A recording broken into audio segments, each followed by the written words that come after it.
All righty. We'll call this meeting to order. Today is January 3rd, 2023. Happy New Year's, everyone. And we are going to start this off with everyone can please stand for a moment. We're just going to do a moment of silence. We don't have a pastor tonight.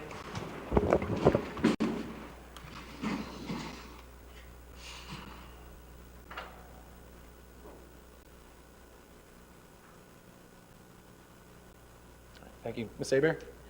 Please join me in the Pledge of Allegiance. I pledge allegiance to the flag of the United States of America and to the republic for which it stands, one nation, under God, indivisible, with liberty and justice for all. All right, thank you so much. All right, at this time, I will entertain a motion to approve the agenda as written. I'll make that motion. All right, do I hear a second? All right, motion and second. Call the vote. All right. All right, I was a little late to that. I do need to add a nomination. Okay.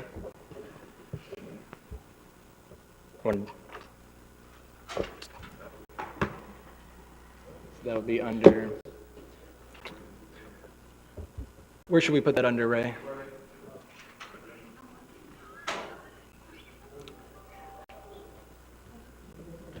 Yeah, let's just put it under your name. Okay. All right. Matt, if you can. No, you're good. All right. So moved. Okay. So going right into it, we're going to go right into proclamations tonight, and that's the reason most of you guys are here, so we appreciate you guys joining us tonight. And first up, we're going to start with the holiday winners. So the parade winners first, so I'm going to go up there, and then if you guys can take over on calling the names.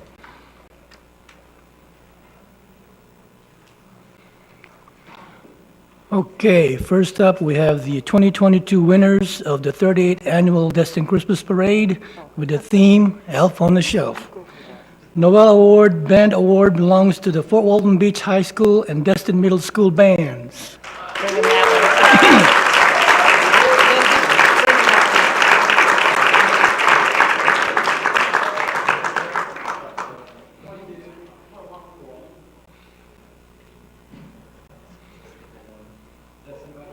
On the right side here. No? All right, congratulations. I went to both bands, so I appreciate it, and this is very special for me. So thank you guys so much for participating in this year's parade.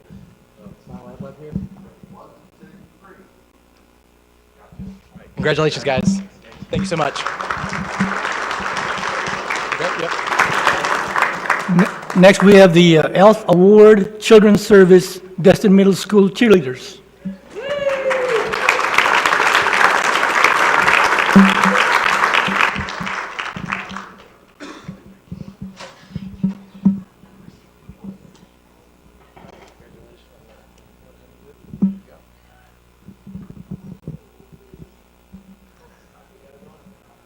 All right, congratulations, guys.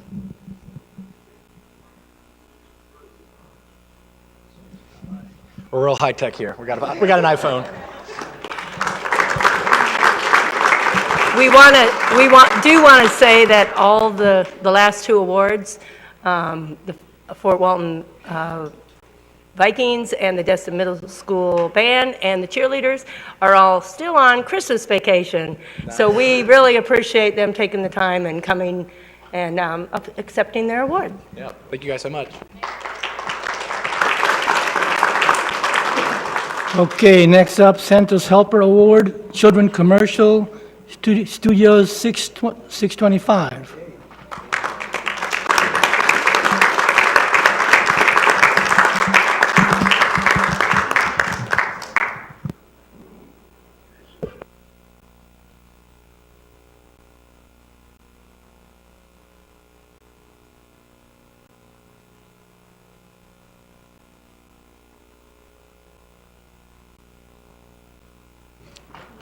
Next, we have the Next, we have the Angel Award, Religious Award to Destin United Methodist Church.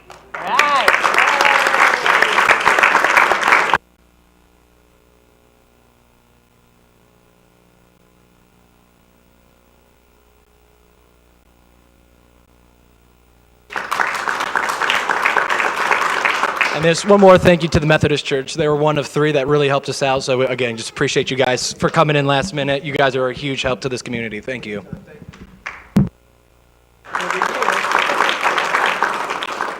Next, the Chamber Award, Commercial Legendary Marine Service Department.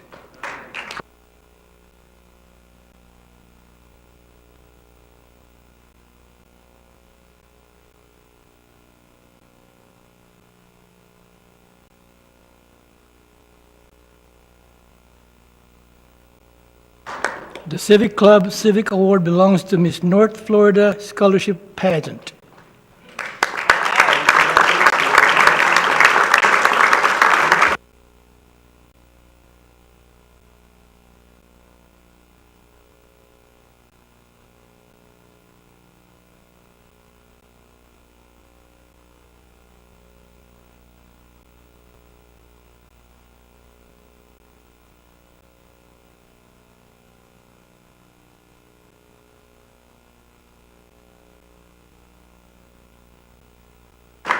And the Crowd Pleaser Award.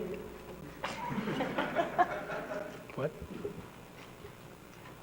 And the Crowd Pleaser Award to Destin Water Users.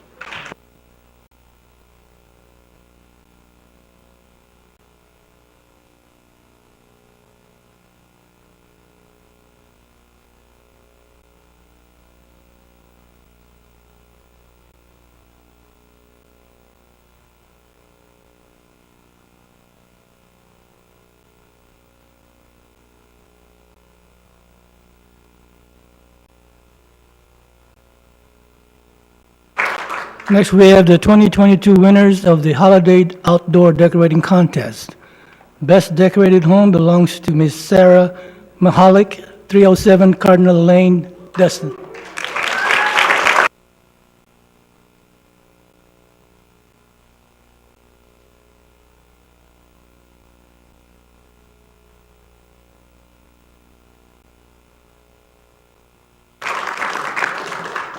For Best Decorated Business, The Village Veterinarian, 155 Stallman Avenue, Destin.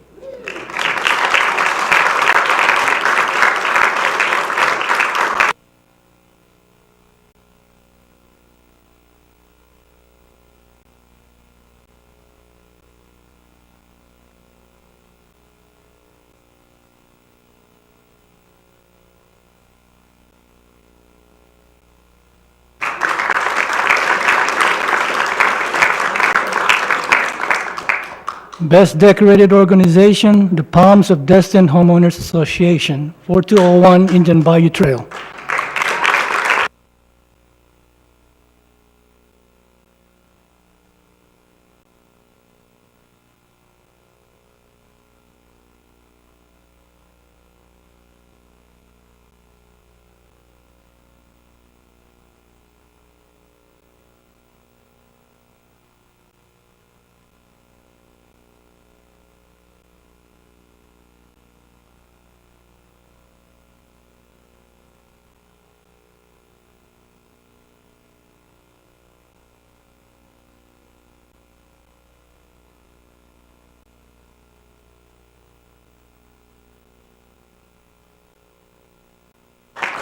And for the Best Overall Holiday Award for Andy Murphy, 618 Sea Oats Drive.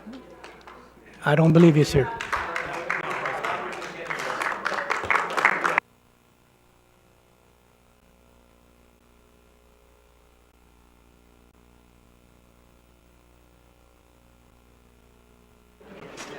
All right. All right, appreciate you guys for coming. Thank you so much. You're more than welcome to stay, but I get it if you got to go. Better things to watch on TV.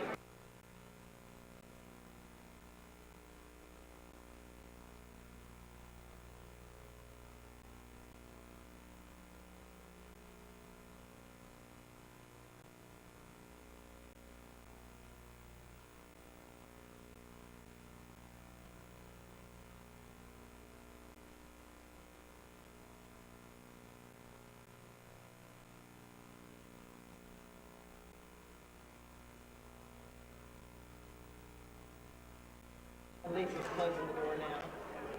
Close the door. All right. I got to get my packet open. All right, thank you again for everyone. All right, so moving along, we're going to go to, see here, C1C.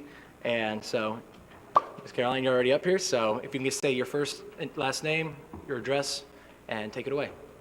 Okay, some of the pressure's off now, so that's good. Carolyn Jones, 1898 Shoal Creek Boulevard, Decatur, Georgia. Thank you guys for seeing me here again today. I'm happy to be in Destin for the new year. Got to enjoy some nice weather, and I get to talk to you guys again. As you may remember, I'm here to address the fines that we recently discovered have been accruing on 2 short-term rental properties at a rate of $500 per day since April of 2019. I'm here on behalf of myself, my younger brother Evan, my younger sister Emily, and on behalf of our late father Mark Jones, who passed away in January of last year.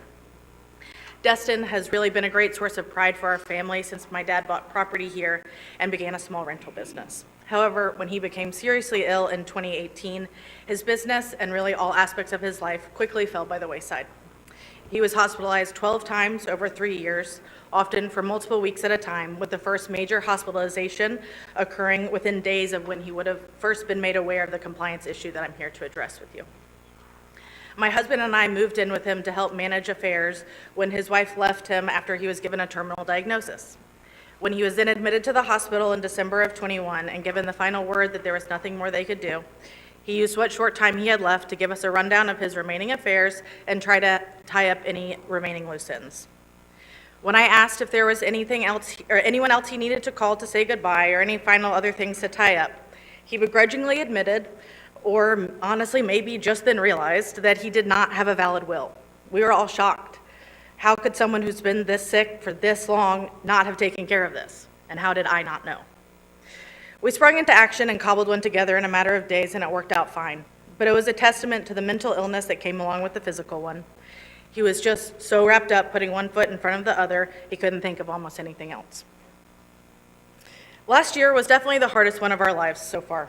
We spent almost every day of January together in the ICU, and then February planning a wonderful funeral. And then came the grueling process of tracking down medical bills, settling debts, and becoming a quick study of estate law, all to stay on top of each twist and turn in the journey that's now 11 months in the making. In September, we finally reached the point in Florida probate where we were allowed to sell the properties, and it felt like a huge step in the right direction. When we almost immediately secured an offer despite the tumultuous real estate market, we felt an unspeakable relief and sense of pride. Then, during the title transfer process, we truly got the shock of a lifetime. A brief email from a code compliance officer informing our realtor of a lien on the property and a whopping $660,000 of fines owed to the city of Destin. This was more than the equity he had built in the house, and certainly much more than the estate could afford. Suddenly, that light at the end of the tunnel narrowed, and our path forward felt murkier than ever. I've spent the last 2 years receiving all of my dad's mail, email, and phone calls. I had no idea there was any issue with the city of Destin. I filed his taxes, registered golf carts down here, worked through Georgia and then Florida probate, all while doing my best to be a good host for our rental tenants and to build back our ratings so we could sell the properties and begin paying off the many obligations my dad had racked up during his long illness. I do have to say that I'm extremely grateful to the city attorney and to the code compliance team for helping me navigate this process, and I'm proud to say that both houses are fully in compliance since I was made aware of this issue just a few weeks ago, though that does feel like a lifetime ago. I do hope the council will take our full situation into account and that you guys can show mercy to our family so that we can move on from this and continue to remember Destin for what it is, a beautiful place full of wonderful memories with my family.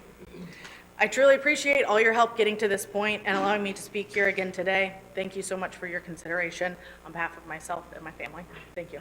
Thank you, Ms. Jones. I really appreciate you coming twice to this Yeah. now and being so forthright with everything. So I'm going to start the discussion with Mr. Guile. Yep, you're up. Good. I got through it twice. Let me hit my speaker, I apologize. Something you just stated, I have a few questions for you, but something you just stated I think might be inaccurate. You just said the fees accrued were greater than the equity in the home. Yep. So the fee accrued on this home or each home was only $330,000. You're trying to combine both fees into that equity, which I think is misleading. Next, the questions I have for you. Do you have a CAM or a rental agency that's managing this property for you? No, he was self-managing, so I kind of just jumped in and did it.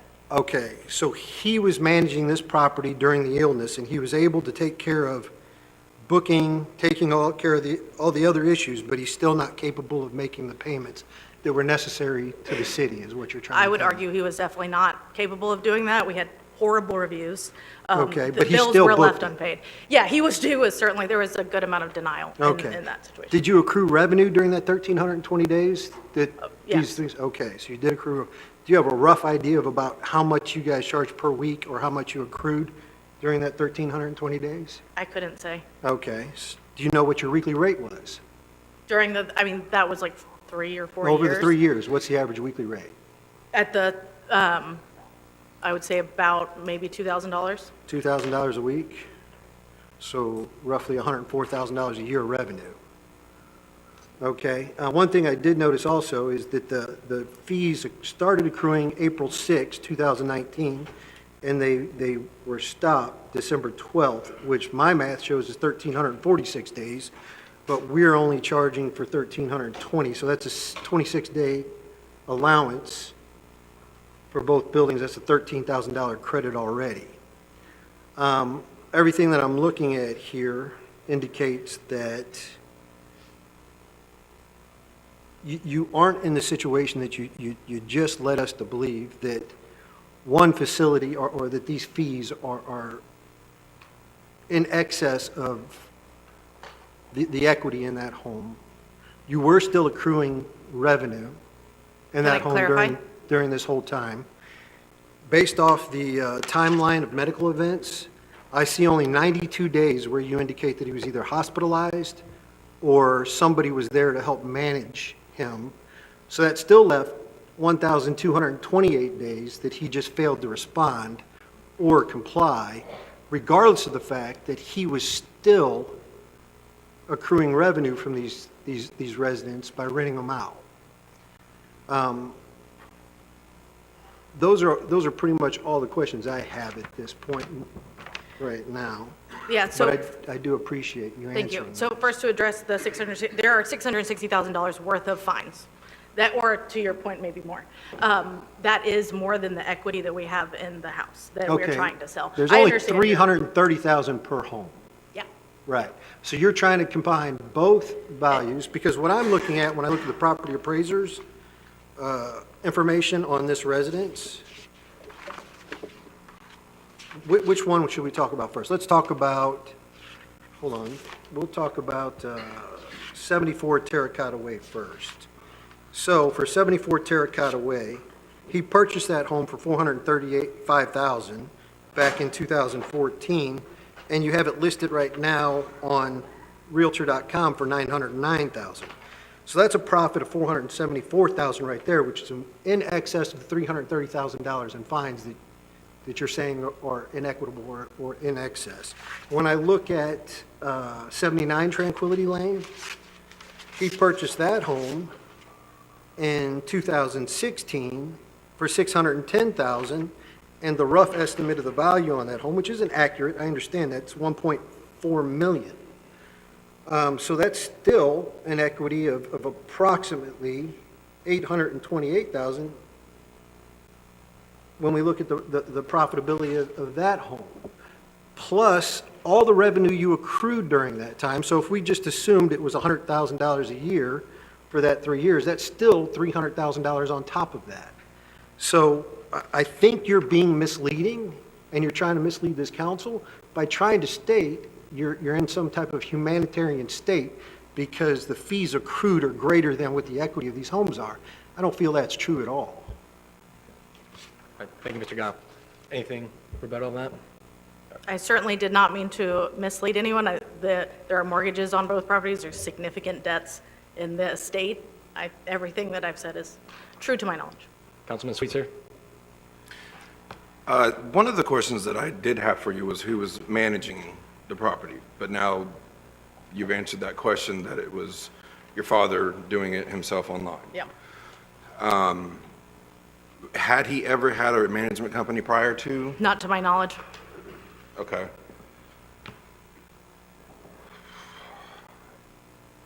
So during that timeline that he was down and the fees started to accrue, how much of that time was he actually, I mean, I looked at the records and from what I can tell, he was in bad shape.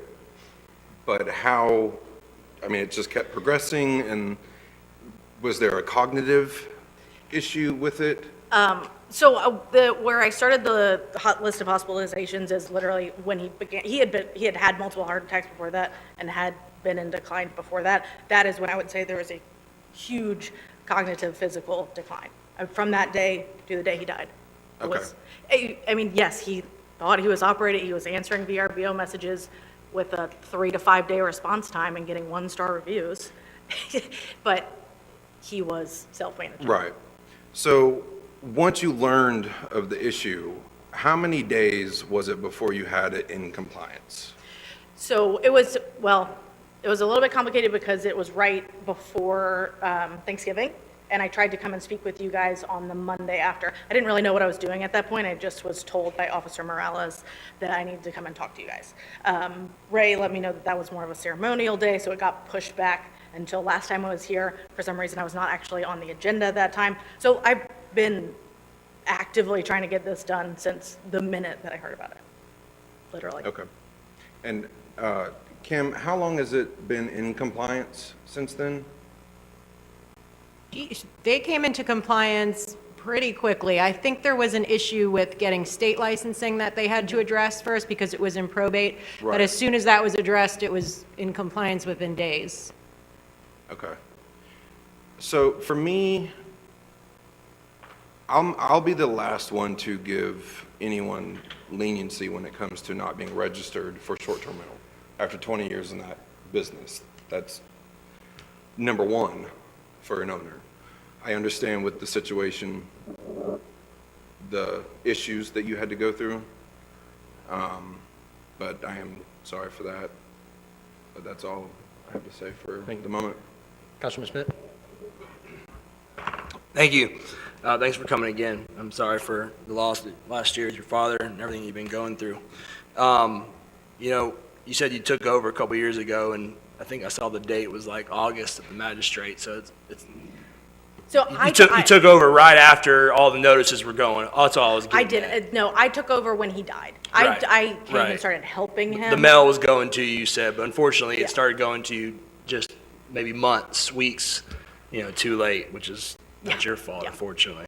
The main thing, though, is that this isn't you. This isn't your situation. It's your situation now, you and your families, which is unfortunate, but it's the life that we live when parents pass away, grandparents or whatever, things happen. It's sad that we don't know what happened with your father. We don't know what truly he did or didn't do. Unfortunately, he's not here. And I'm not going to say what he did or didn't do because I don't know. But what we do know is you're here today. And this is not your fault or your family's fault. So I'm going to make a motion to decrease the fines to $45,000 to each property.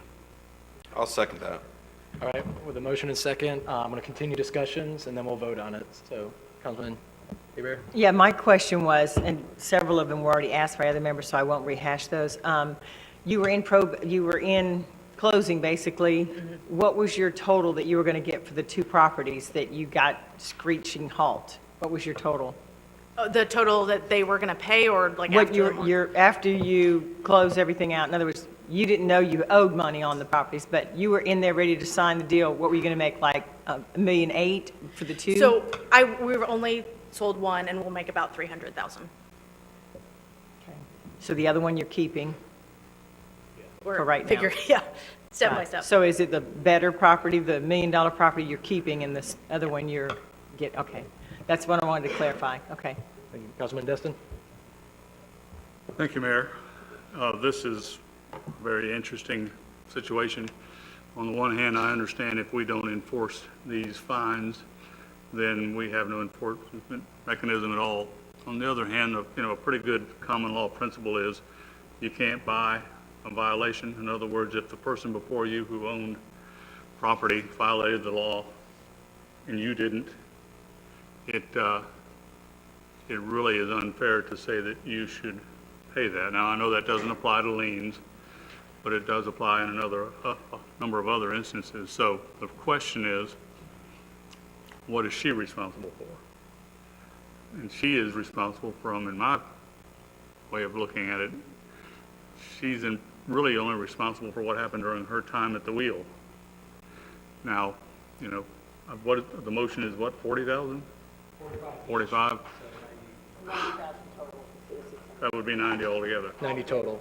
Yeah, and to charge these folks who really didn't do the violation, who just inherited it, just inherently seemed a little unfair to me.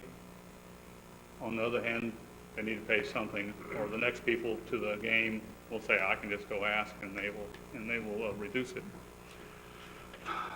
So I'll make a substitute motion that we charge them $20,000 per property for a total of 40.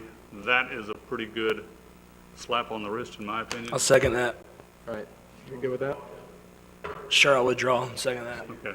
And so we have upheld the principle that you can't just ignore these things. At the same time, we're trying to give some relief to this young lady and her brother and the other family members who, through no fault of their own, find themselves in this situation. Councilman Bagby, we'll wrap it up. Thank you, Mayor. I'm sorry for your loss. I'm going through the same thing. My stepfather died at the end of November in Texas, and I'm his only heir. And Good luck. I'm dealing with every problem that I never knew about. And having said that, though, there's really, in my mind, two issues here. First of all, we need a policy on these lien reductions. And so after we dispose of this action, I will make a motion that the staff develop one or a plan and bring us back one.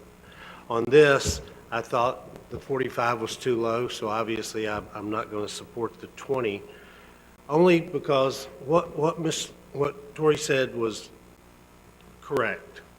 Okay, you've got a property that you're inheriting, that you owe, even if he hadn't paid a single penny on the mortgage, what he paid was $435,000 in whatever year it was, 2014. So obviously he's been paying on that since then. I don't know what you own, and I really don't care. You've got a contract on it it's pending, it says $903,000 or $909,000, whatever it is. I think $903,000. So, and what my main concern is the message we send to everybody. It's kind of like these Bird Harris complaints where, and I know you don't know what that means, but people come in and they say, oh, well, I want to split my lot and then I want to build both houses to 50 feet because that's what I was authorized to do and I shouldn't have to follow the law, or I'm going to get a lawyer and sue you. So I do think there ought to be some reduction, a significant reduction, not 40,000. I mean, you're going to pay more than that in attorney's fees just to probate these two properties. And so there ought to be, when we lien a property for whatever reason, there ought to be some bite to it. More, you're going to make $300,000 just on this house, which means you will get the $1 million house lien free. Okay, so you guys are going to do okay, from the estate, but it just doesn't seem fair to me, to the citizens of Destin, and I agree, you can't, the debt, but you're not buying it. The day you took over was actually several years ago. It wasn't like it was $20,000 ago in the thing. So it's, granted, he was still alive then and you didn't know and you were taking care of him, and I understand all that because I've been doing that since July. And where is this? Doesn't know, in a COVID fog or whatever. I got that. But I think it ought to be more than $20,000 per property. And as I discussed with the staff today, well, and let me just ask you these questions. Was he paying his bed taxes to the county? Through VRBO. Through VRBO, okay. So they work like that, Yeah. and the sales tax? Yeah. Okay. Because I'm a little bit like Matthew. I've been in the property management business for 20 years, and people who do it on their own, you kind of roll the dice and you make a lot more, but sometimes there's a bigger cost, and unfortunately now the bigger cost is coming, and I'm not saying it should all come to you. I don't agree with, 660,000 in fines or liens, but it's got to be more than 40,000 in my mind. And it's got to be, really, I thought the first motion was too low also, just because we're sending a message. The most important thing we're doing here tonight is we're sending a message to everybody, and we spend 90%, not 90%, we spend a significant portion of our time dogging code enforcement. We want them to do more, we want them to do more. We've got a magistrate, we get at this whole process, and then all of a sudden, you come in, anybody comes in, and we say, oh, well, thank you for coming in, we'll knock it down. I'm not even sure, do we know how much these two actions cost us in magistrate time, staff time? What are the actual costs that the city has invested in this process? Because I would think that it's got to be close to $20,000. I don't know if staff has that information, but I can say this, we charge an administrative fee for hearings. Was that paid for this one? Yeah, you paid that when you came into Yes. compliance. Yes, I So have already the paid. administrative costs of $500 per hearing, which is $1,000, was paid. How much it actually cost, I think the special magistrate, well, it depends which one at the time. Their hourly has ranged from $200 to $300 an hour, and the hearings were probably, if nobody showed up, which I believe was the case, less than 10 minutes. So it probably wasn't more that much, but in staff time, I mean, Yeah. Wow, I don't know. It's a 1,300 registration, day, so- I mean, 3 years, come on. but the been staff, so sitting the there, though. staff doesn't, once the sitting there. lien is recorded, the staff doesn't do anything else. It Yeah, stops. but to get to the lien being recorded. To get to that's the what I'm lien saying. being recorded, they had to pay the certified mail for all hearings, all notices. They spent time preparing the notices. It's supposed to be captured in that $1,000. I do not know if staff tracked it. Okay. Right. If I could just add on what you're saying, the message we're sending and the example, what you're saying is not like this case, though. You're giving the example of if Joe Schmo has been renting his property for 2 years and sitting on a fine and just sitting on it and then comes in and asks for forgiveness. This is a completely different scenario. I would bet that this doesn't happen often where somebody dies, a lien is then found because it's been sitting there for 2 years, and then they're asking for forgiveness. This is not setting, in my opinion, the precedent of the next person could just come ask for forgiveness because we did it for this case. I think this is the rare occasion. See, So I don't agree I'm with the not sure precedent. that I agree that it's rare, and maybe it is rare. I think my stepfather knew everything there was to know about his property, probably in June and July, before he had his first slip and fall. So, I don't know what her father knew. She doesn't know what her father knew, and we will never know what her father knew. All I'm saying is, the message we're sending to the citizens is, if you come up and you say, I never got the notices, or I was dealing with, usually everybody's dealing with a family emergency. I got hospitalized, or my kid got hospitalized, or, something, there's always other things going on in people's lives, and I get that. I just don't think, I just think 20,000 is too low, and it may be 6 to 1, and I'm fine with that. And I truly am sorry, because I'm seeing it firsthand, but that's just the wrong message, I think, to our citizens. Thank you. Councilman King. Thank you, sir. Yeah, I would agree with, I tend to agree with Mr. Bagby. I think it is too low. I've run into situations like this before in my line of business. I happen to be in the real estate sales business. And so I've seen things go into probate and situations like this, and who stands to whatever. And so I would say I fall somewhere in the middle of this whole conversation, but I would agree that I think 20,000 is too low, in my opinion. All right, thank you. Councilman Gao.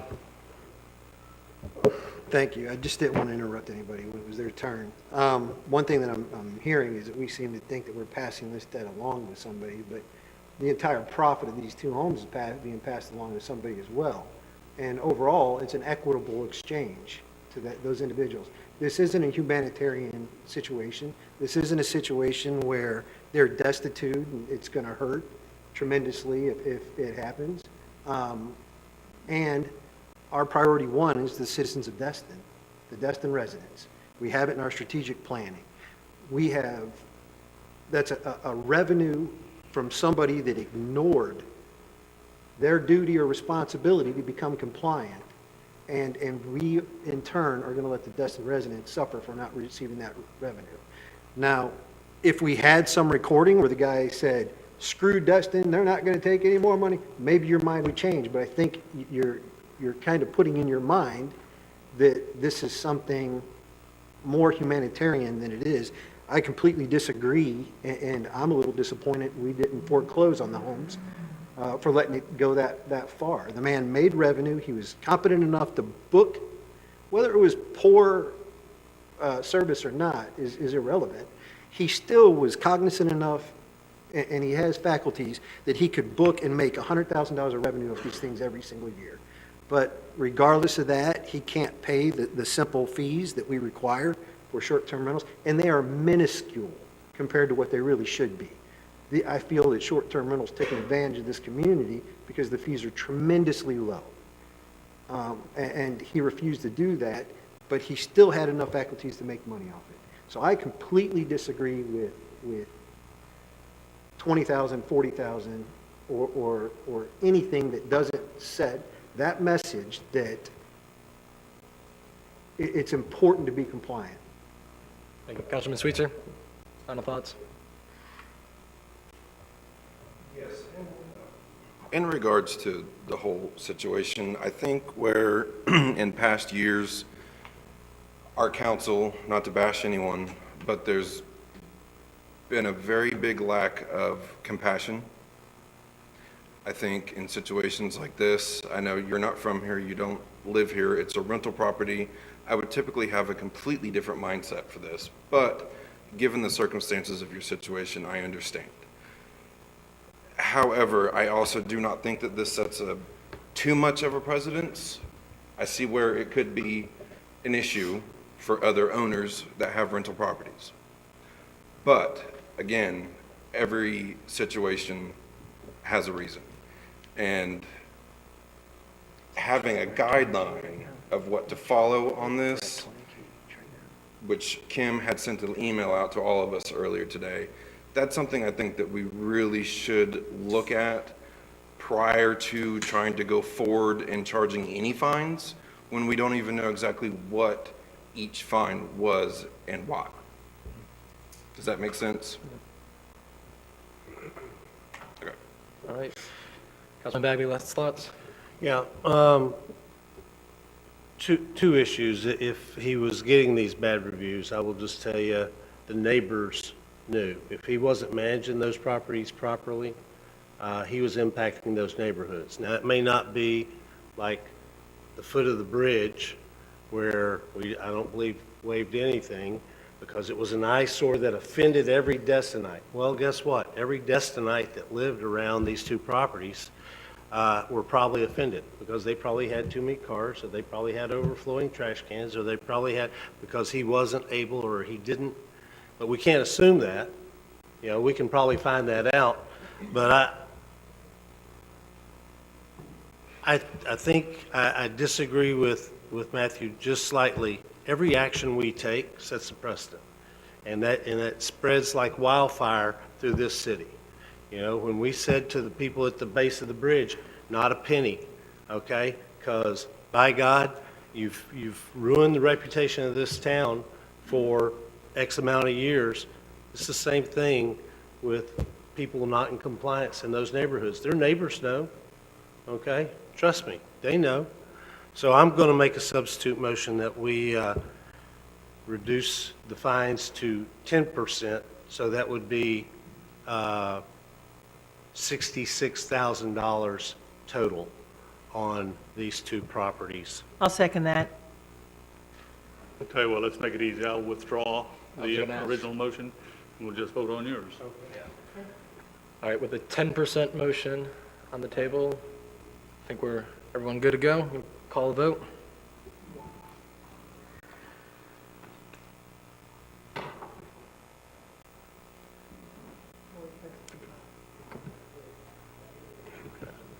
All right, so moved. Thank you for your time. I appreciate it. Breathe now, you can breathe.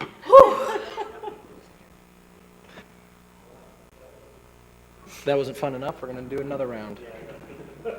All right, so this will be 1, now D, and this will be Mr. William Roof. Before we go there, Mr. Mayor, I'm sorry. I'd like to make a motion that we direct staff to bring us back a plan or a proposal in the abatement of liens for the council's consideration no later than the end of March. Just a question on that. Do you want it in the form of an ordinance or just a policy? Okay, so I can kind of take Ordinance. from the example I sent you today, put it in Yes. ordinance form and bring it to you by Yeah. March. Okay. Okay? Great. Yeah, we got a second and vote, call on the vote. Any discussions? Seeing none, call the vote. Okay, ayes have it, so moved. All right, thank you for that. All right, Mr. Roof. First and last name and your address, please. My name is William Roof. I reside at 351 Sailfish, and good evening, everybody. I don't have anything formal to read to you guys, just a motion from the heart, a plea for forgiveness. I typically work in the oil fields. I've been a resident of here for 25, 30 years of some sort. My mom and dad right there, big participants within the community. And while I was in the oil field, I ran on some hard times, found my wife being unfaithful, and I came back during COVID. And I had a brother that passed away 2 years ago on Christmas. My father was in poor health. And during this time, I didn't make the best of decisions, and thought somehow drinking was going to fix my problems. While I was trying to get the last people out of my house so I could, get back in it. And during that time, I through some of the projects I'd had, and I'd had a mess out in the front yard, and it had gotten out of hand. And the city had came to me, and I guess there was a total of 3 different code enforcement members, and they had talked to me and said, hey, if you could get the yard taken care of, because at this time I was going back and forth to San Antonio, Texas, fighting for a divorce and the custody of my son. And so he had said, hey, if you get your yard taken care of, we'll be all right with that. I'd come home and somebody had put a letter on my door saying I got a fine. So the guy comes around, he says, hey, the problem is you got stuff impeding on the sidewalk. I said, all right, so what do I need to do to get this up, because I have to go back to Texas? He said, get the stuff back off your drive so it's not obstructing the sidewalk. Okay, I'll do that. And then, so I go to Texas, I come back, and there's another citation. During this time, those 3 citations have went into my collections, which is obviously not good for any kind of credit score or future purchases.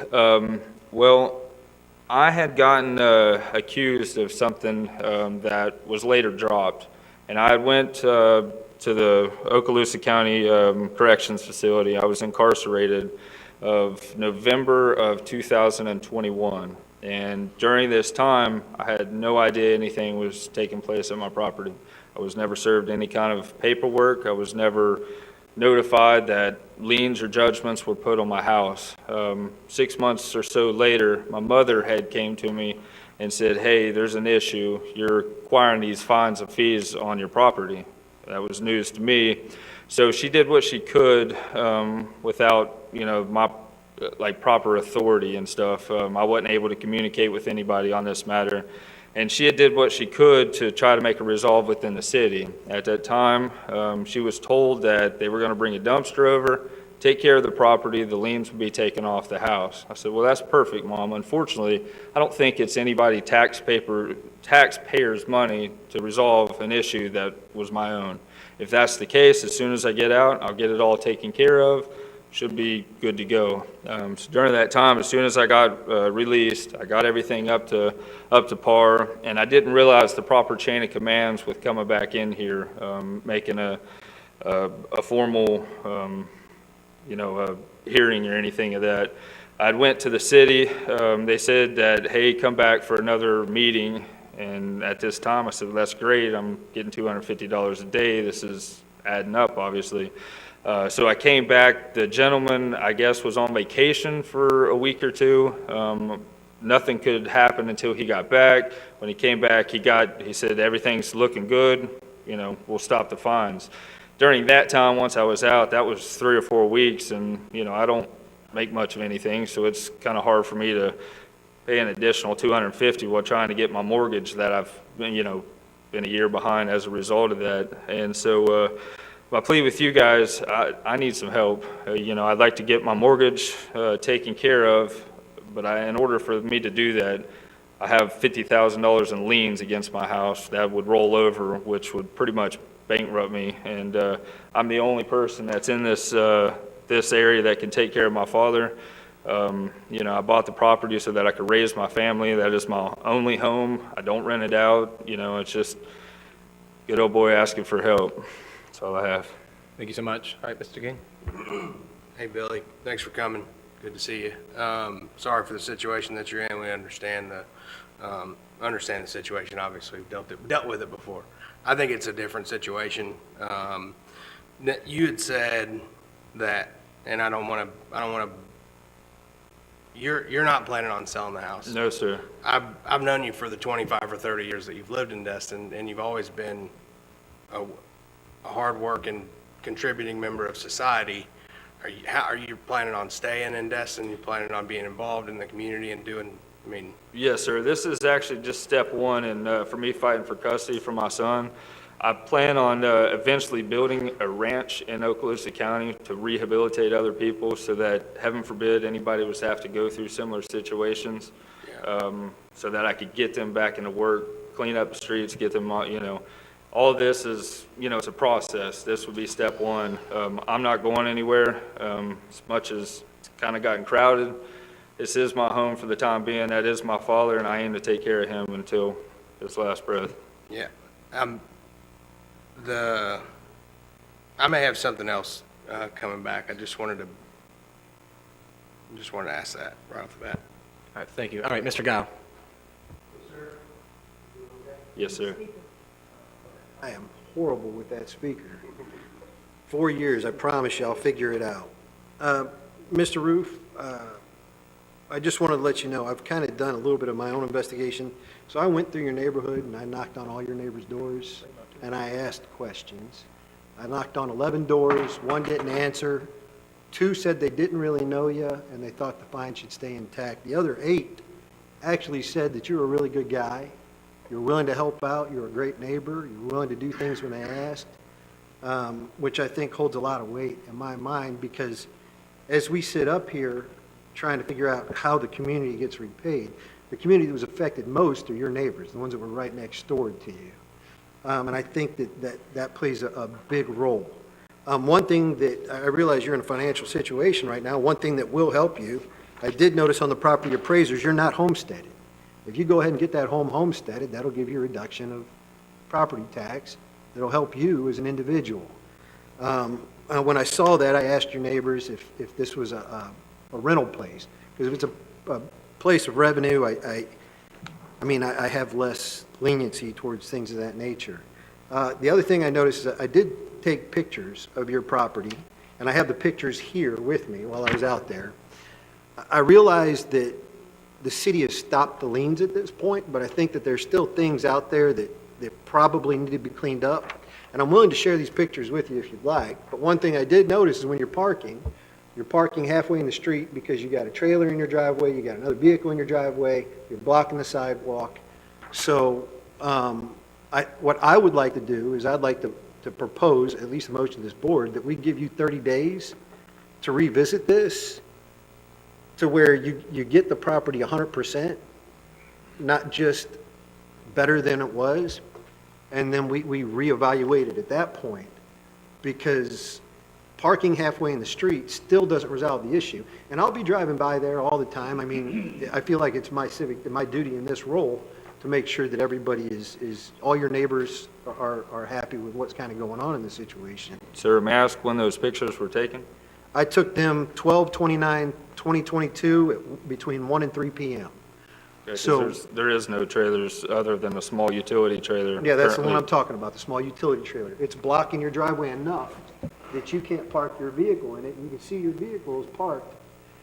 It's blocking the sidewalk and kind of butt in out in the street. That must have just been a quick stop by. The utility trailer is not blocking the sidewalk? No, the utility, yeah, the utility trailer is not blocking the sidewalk. But, and if anybody here wants to see these, I'll pass them down. But the way that the utility trailer is blocking the driveway, it doesn't allow you to park in a legal manner that still allows the sidewalk to be free and open. So what I would like to see is the opportunity for you to get it to what I feel is 100% compliant, to where you're not blocking that sidewalk. And one thing I will say is, I'm inclined to give leniency on this, but I do want to note that these fines started and these warnings started before you were actually incarcerated. Yes, sir. From what I understand, they had conversations with you prior to the incarceration. So I'll reinvestigate that. That's fine. I mean, if you're saying it's not, I'll reinvestigate and I'll double check. But again, I'd really like to give you the opportunity to make sure that you're actually parking in there. I know we had some of our code compliance people go over there and actually manually move things out of the way so that people could access that sidewalk safely and traverse across that area while you were incarcerated, just because, and that was a cost to the city, obviously. But I would like to make a motion that we revisit this in 30 days once we can verify that it's 100%. And to clarify, Tori, you want to make a motion to continue to your first February meeting, perhaps? Is that, That would be great. that'd be about? Well, the only problem with this, like say, I've taken time away from work so that I could address this. Meanwhile, I'm steadily getting further back, along. My truck was literally there for 30 minutes. It's not like I park like that on a regular basis. Say I was checking the mail, making sure things were taken care of. That was, the freak occurrence that he would happen to drive by to take a picture of that is very, you're talking about 0.5%. Well, let me correct you. I wasn't there just 30 minutes. I walked your neighborhood for 2 hours. Okay. So I was there for 2 hours walking your neighborhood, Yes, sir. knocking on every one of your neighbors' doors. And And these are- and non-compliant is these are not the same compliant, even neighbors- if it's for 5 seconds, it's still non-compliant. Yes, sir. and Okay, was I curious- gotta jump in for just a second, I'm sorry. So the violation on the property was for junk in the yard, and I was really trying to stay out of it. But the violation wasn't for the parking in the right-of-way. So right now, under the statute, if you reduce the lien or remove the lien, the statutory process is that he could be brought back before the special magistrate for double the daily fine. So instead of $250 a day, it would be $500 a day, and so on. That's the statutory process. If he had junk in the yard still, I think that your suggestion would be something that was within the prerogative of the council to do and within your discretion.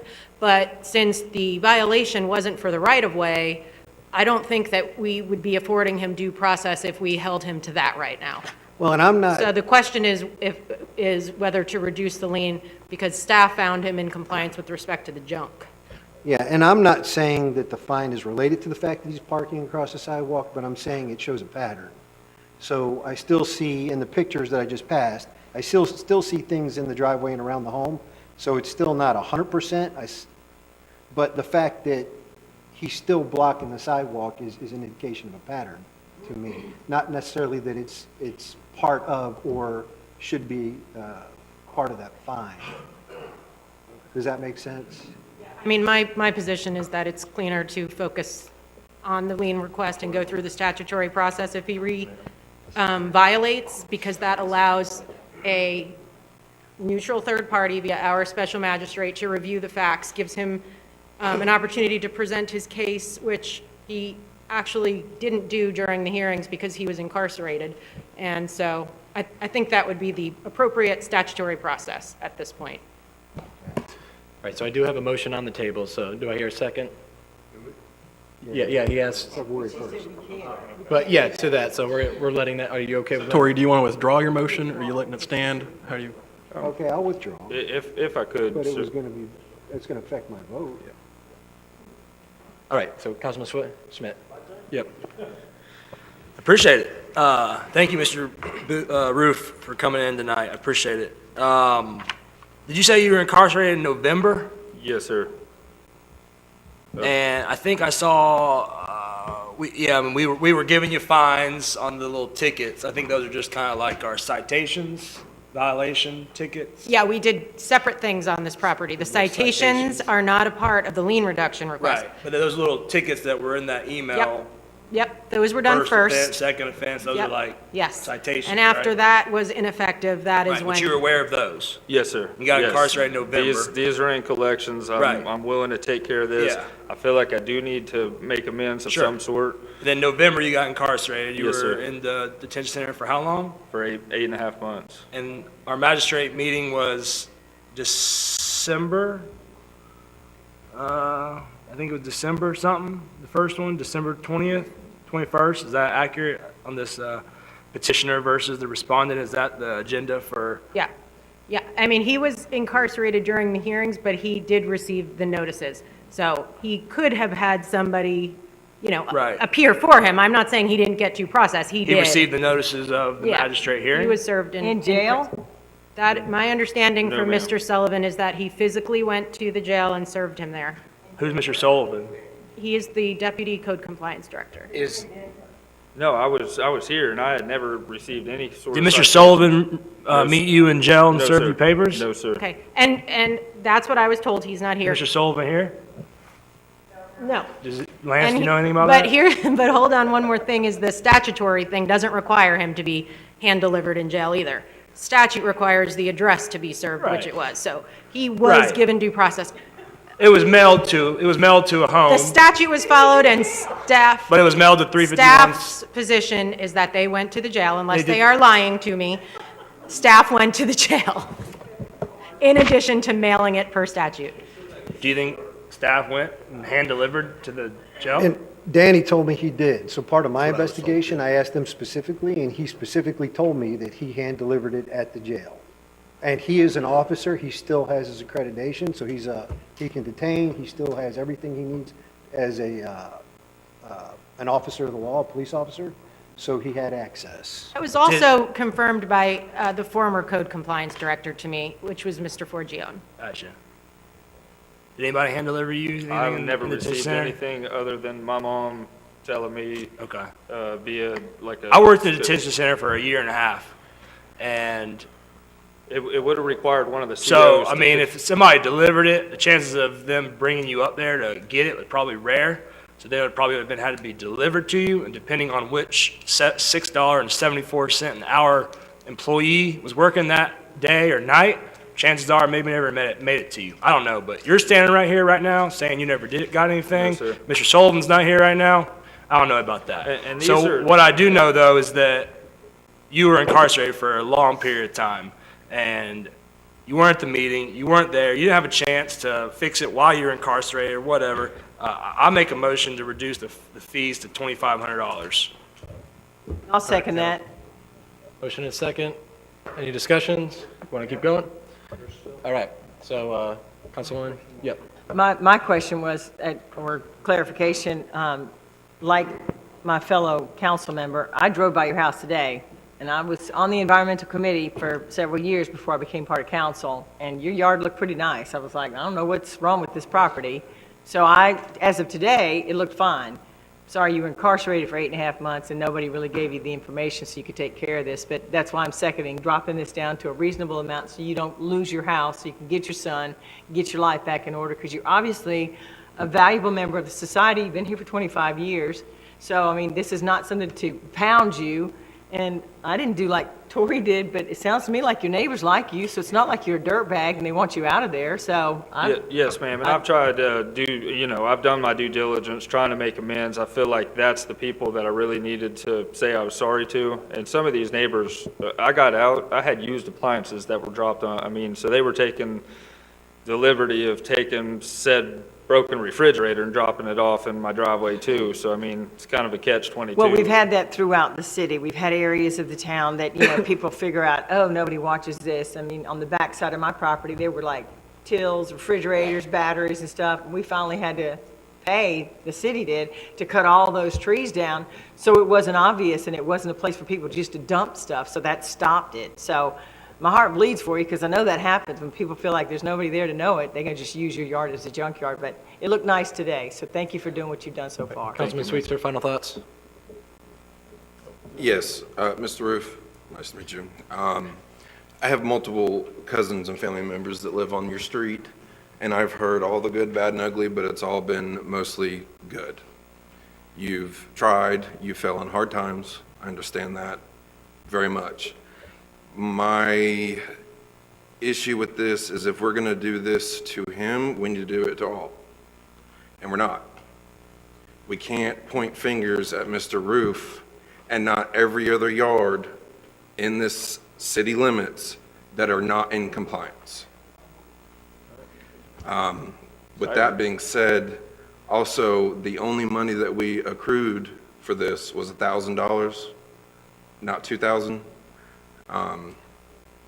Again, compassion is what we need more of here. And we are not an HOA. Our homes, this is not an HOA. If we have to park a little bit into the sidewalk, sometimes we all have to. If we have to have junk out in the yard every now and then, we do. It's our homes, we own them. So that's my 2 cents on it. Thank you. Councilman Denson, sorry about that. Thank you, Mayor. Let me just ask a question. We're going to give him, according to the motion, relief for everything except for the $2,500, and to try to craft some kind of combination between what we have on the floor now and what Tori was talking about. Does he have the opportunity to come back and apply to get relief on the last $2,500? Are you saying if he does something further on the property? Just if he does not run afoul of code enforcement or any special magistrate and has no other issues, Yeah. then he can come back and ask for the last amount? You could. Yeah, you could. And right now, I just want to clarify. last for the- amount? For the What do you rec, mean? We're not waiving the entire amount. We're leaving $2,500 as a lien against his property. Is that correct? that's my understanding, but my question was going to be, because there's the 50,000 in change lien, and then there's also $1,000 in administrative fines. So I'm Right. assuming you mean total he would owe is 2,500. All right, and my So question yeah, was, you could have him come back could he come back and apply for that? for, he could, Okay. if you give him that opportunity. Yes, nothing, not that it has anything to do with the adjudication of any other outstanding code violations, because that's not our job here. Okay? Councilman Bagby? Okay, maybe I'm a little confused.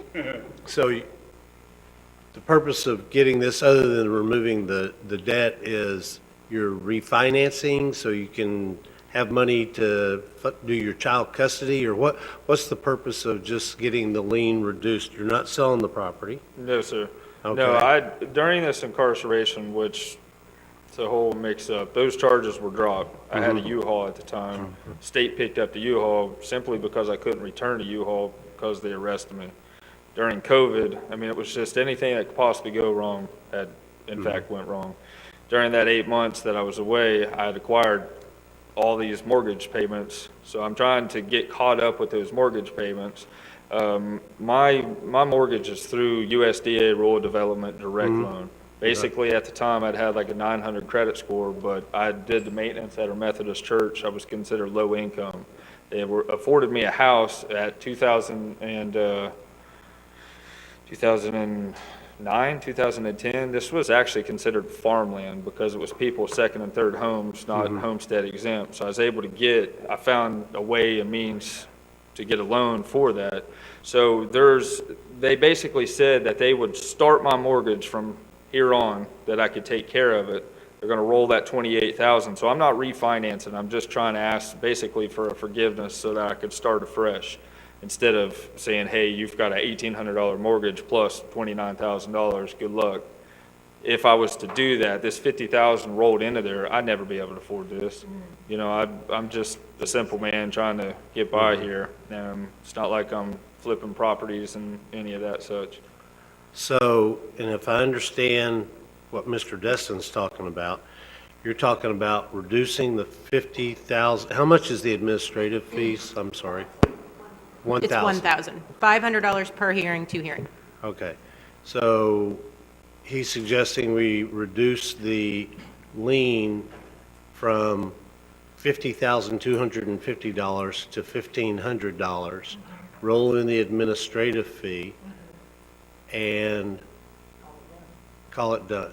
So what I think I'm willing to do is to lower it to 5,000, and in a year have him come back, or at some point come back, and if we haven't had a problem, then we should reconsider that money. I think 1,500, quite honestly, is too low, and I'm not sure what the time period is. So, can we do a fixed amount and lower it? Well, I know we can lower it.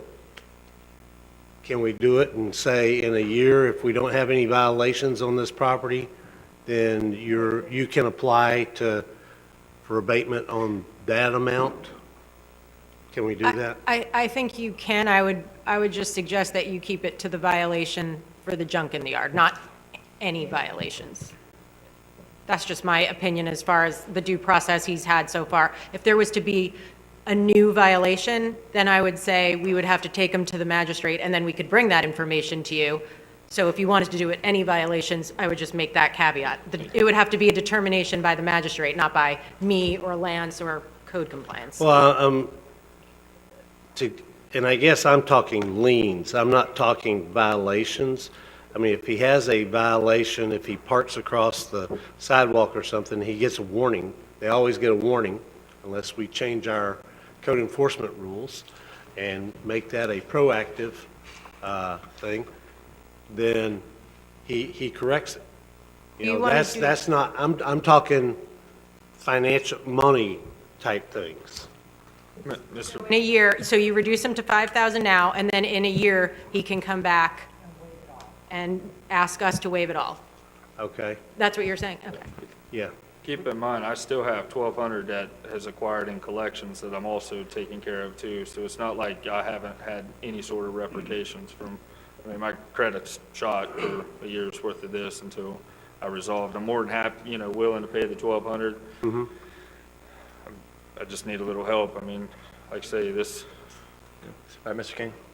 Thank you, sir. Yeah, I kind of go back to what Mr. Sweetser said. You know, we've got friends and family members whose yards look far worse than Mr. Roof's does now. I mean, he started, not going to name any names, now, yeah. And as soon as you were able to, you got to started cleaning it up. And it's in far better shape now, and you got some more cleanup to do? I hadn't driven by there in the last few days, but it's done, I mean, I think I was going to make a substitute motion to drop it down to the $1,000. And, I think it's a different situation being that I think this is a very different situation than we've come across in that. I know, yeah. I don't know if we can.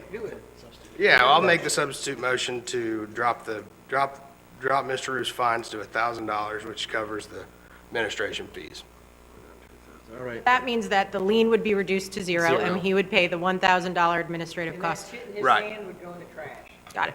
All right, I got a motion on the table. Do I hear a second? We're talking about a Destin local resident who's been here for 30 years, that's planning on staying here, has done life here forever, he's planning on doing life here for the rest of forever. And you said you got into some drinking problems. Are you still drinking? No, sir. How long have you been clean? 13 months and going. Yeah, I mean, Thank you, man. let's help the guy out. I got a motion, substitute motion. Does a second approve? All right, last discussion. Mr. King? Finish my question. So I'm not sure how Johnny got to jump in there. So He took a long breath, so I took the Yeah. opportunity. No, that's okay. No, and I get that, but most of the problems we have with yards, quite honestly, are residents. They're not the short-term rentals, other than them parking their cars all over the yards. You drive through this town, I've driven through this town, all of y'all have driven through this town. The yards that are overgrown are residents, you know? Now, they may be on vacation, or they may be incarcerated, or they may be someplace. And well, again, I just think we're setting a bad precedent, and we're sending a message to our code enforcement people that, you know what? Why the hell am I out here in 30-degree weather, you know, writing up this property that has all this junk in the yard? Because all the council's going to do is go, oh, well, they're a resident, we feel sorry for you, and we're just going to waive it. I'm happy that you're sober. I'm happy that you're getting it cleaned up. My personal preference is there be something that we hold there in abatement that says you come back in a year, and if you keep it like that for a year, you got no problem, and we can abate. But I'm not going to lower it to just $1,000 for this, and then we just start with a clean slate. I'm Teresa, sorry. just to verify, or maybe Kim, that amount of collections from the citations, he still hasn't paid that, but he's already in collections for that. This is just for the lien being reduced to 1,000. That's separate. That right? collection- Citations are not included with the lien. So what he's he's still gotta has- pay He has those. to pay The those. citations are not a part of this request. Not at This all. request is for the lien plus $1,000. Which is what he just acknowledged a second ago, that So he's you have that. paying that. You'll have to pay I have that. no problem taking And care he'll of it. pay It's it. like, say, I need to be held accountable of Right. some sort. And then plus to the be honest- 1,000. To be honest with you, these three code enforcements, many a times I said, well, let me see the book, let me see what it is exactly that I need to take care of, so that all three of you guys could get on the same page, so I can satisfy all three of you guys. The problem, I satisfied one guy, another guy came by. So, I mean, I've got 7 different people, one of them's not happy, and you can't please everybody all the time. I did the best I could, given the circumstances. We're trying to get Yes, the ma'am. perception to be the same. We are working with our code department, and Yes, you'll ma'am. see that we have some changes that we're making because we have had that. We're trying to fine tune it. So you take Yes. care of that, and we'll vote on this. Yes, ma'am. All right, seeing no other discussions, do we have the motion, Ray? Okay, I need to clarify something. I figured you were looking at me. Is the motion to reduce the lien to 1,000 or to 0 and then have him pay the magistrate? As I understand it, reduce the lien to 0, and he pays $1,000 in fines to the city. Is that it? All right, that is the motion on the table. We're going to vote on it. That's $2,500. of lien. Is that of lien? 2,500 of lien? Period. Okay, whole thing. Okay. So it's 1,000. All right. All right. Call the vote. Dork. All right. So moved.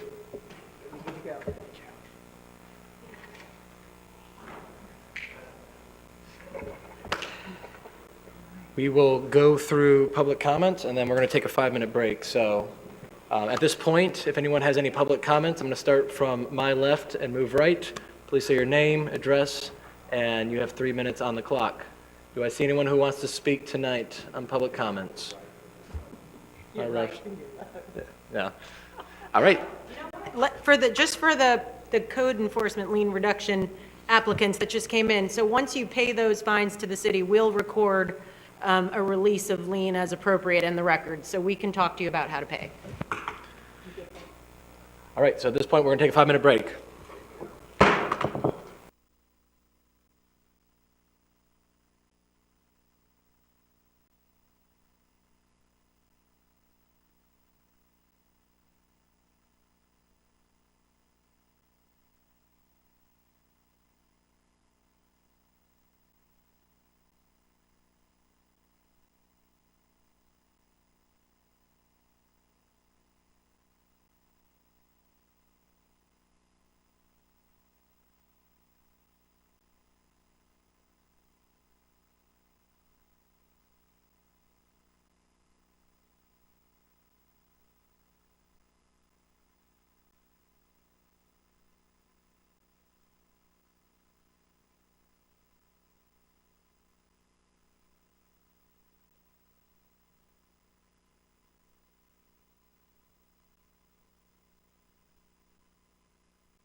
To it. Auditors will be fine.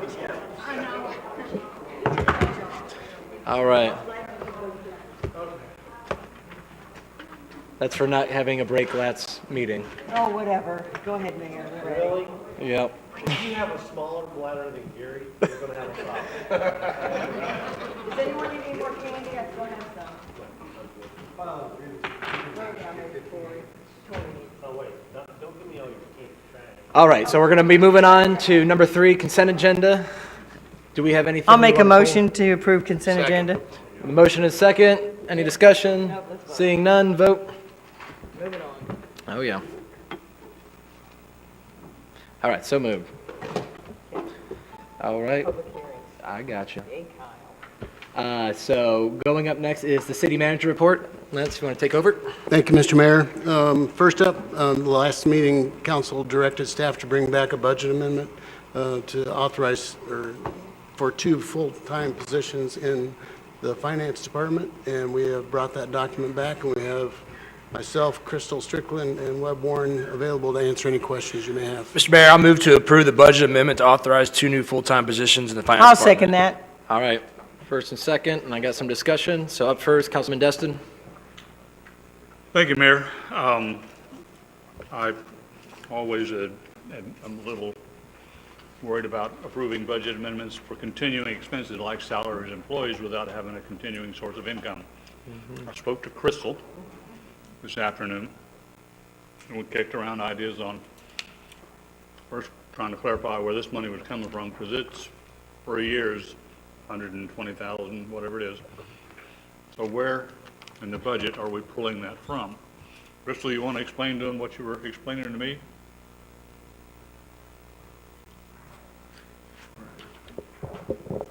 There we go. Good evening, Mayor and council members. So this item, I feel it was maybe didn't have the best I didn't see anything in the warrant. subject header, budget amendment. So what we're not requesting here is exactly a budget amendment. I am requesting 2 new full-time positions. This year, when we adopted our budget, we had budgeted to put an additional $100,000 into our fund balance. So I would request that instead of putting it into our fund balance, we apply that towards salaries and benefits for additional staff in the finance department. There are also other places I could transfer some funds from the HR department. They had planned to invest in ADP software to help the payroll processes. That's $30,000 that would go towards the $100,000 that I need to get us through this year. And then as executive staff will be reviewing all of the salary and benefit packages of all of our top 30% staff, because the bottom 70%, they were all taken care of this past April. So now we're going to be looking at the compensation study and how it relates to the top level staff. At that time, we will be putting together a true budget amendment with more details on how we will meet those additional demands when that time comes. But for this evening, I'm just requesting 2 additional new staff. Everybody in the finance and HR department is very new. I'm the oldest one there, and as you know, I've been here just about 2.5 years. The next oldest person in our department, she's been with us for about 9 months, and everybody else has been hired within the last 60 to 90 days, and they're all in training. And we're just, with the growth of the city over this past couple of years, with all of the grants that we've been bringing in, we just simply can't keep up right now with all of the grant reimbursements and all of the other burdens on our team. So I just feel that this is a critical time. And I was hoping to push it off until this summer to work through the normal budget process, but it's become evident that I just can't do it. Okay, and I understand all of that, but in fact, we really are not doing a budget amendment tonight. So I will offer a substitute motion that we approve positions and that we ask staff through the city manager to bring back at the first meeting in February exactly where we're going to get the money from as a budget amendment. And also, I'd spoken to Crystal this afternoon about some possible revenue sources, raising recreation fees, very small amount, raising the building permit fees, which we've already done, but a little bit more of those. Either one of those could offset this and would be a continuing source of income, which is what we really need when we hire more people. So I'll offer that substitute. I'll second. Thanks. All right. Mr. Bagby? Yeah, that was pretty much my point. This isn't a budget amendment, so I didn't want our newer members of the council to think this is how you do a budget amendment, because this isn't a budget amendment. A budget amendment says you're taking it from this line and you're putting it on that line. I would also ask that the city manager, until we can get fully staffed, since the positions I assume will get approved here shortly, to look at contacting, there are a lot of HR folks, payroll folks in this area. Simple HR is one that's in the city limits. I don't know if PMI is still over in Fort Walton Beach, but Landrum, there are others where if we have to, we need to just outsource, contract for some help to bridge this gap until we can get everybody trained, so we can get our people paid, get them paid properly, and get them paid, on time. So I would just ask you to redouble your efforts in helping Crystal in the HR department. But I'm glad to support this amendment. Thank you. Thank you, Mr. Guile. I pressed the button. This is more of a learning experience for me, so I'm just going to ask a couple of questions because I'm new at this. Crystal, and I'm just trying to understand, when we're paying out of the general fund, is that correct? That's correct. Okay, my next question is, these fines that we relinquish, if we take in those fines, what fund does that go to? Is that general fund also? That's correct. They would go into the general fund. Okay, so we just gave up $644,250 today, $1,000 today. That's correct. And that would be sustainable in the same fund that takes care of staff pay. That's correct. Thank you. This was a great learning experience for me, Crystal. All right, Mr. Schmidt. I appreciate it, Mr. Guile. Thank you so much for the mathematical education tonight. That's one way to look at it, sir. That's only one way to look at it, because there was a lot of other things that were gained tonight by what we just did. No, I'm just trying to learn. That I hear you. wasn't a point. I'm just learning. Got it. But there was a lot of other things gained as well. Just for clarification, Crystal, you started by saying that the title of this is wrong or not the best. So That's correct, because as Councilman Bagby pointed out, there is no actual budget amendment attached to this item. right, but originally, so ultimately though, you were hoping that we would approve 2 new full-time positions tonight. That's correct. And the motion now is to, not to approve them, but to bring back. What was the motion, Ray? To approve the position and ask the city manager to bring back the sources of funding as a budget amendment in February. Right, so we're approving the positions, but then we're still going to have to approve a budget amendment. But what you're saying is we could approve it all tonight, and you have the money that was allocated for in the $100,000 general fund. So we don't have to do what the motion is being stated right now.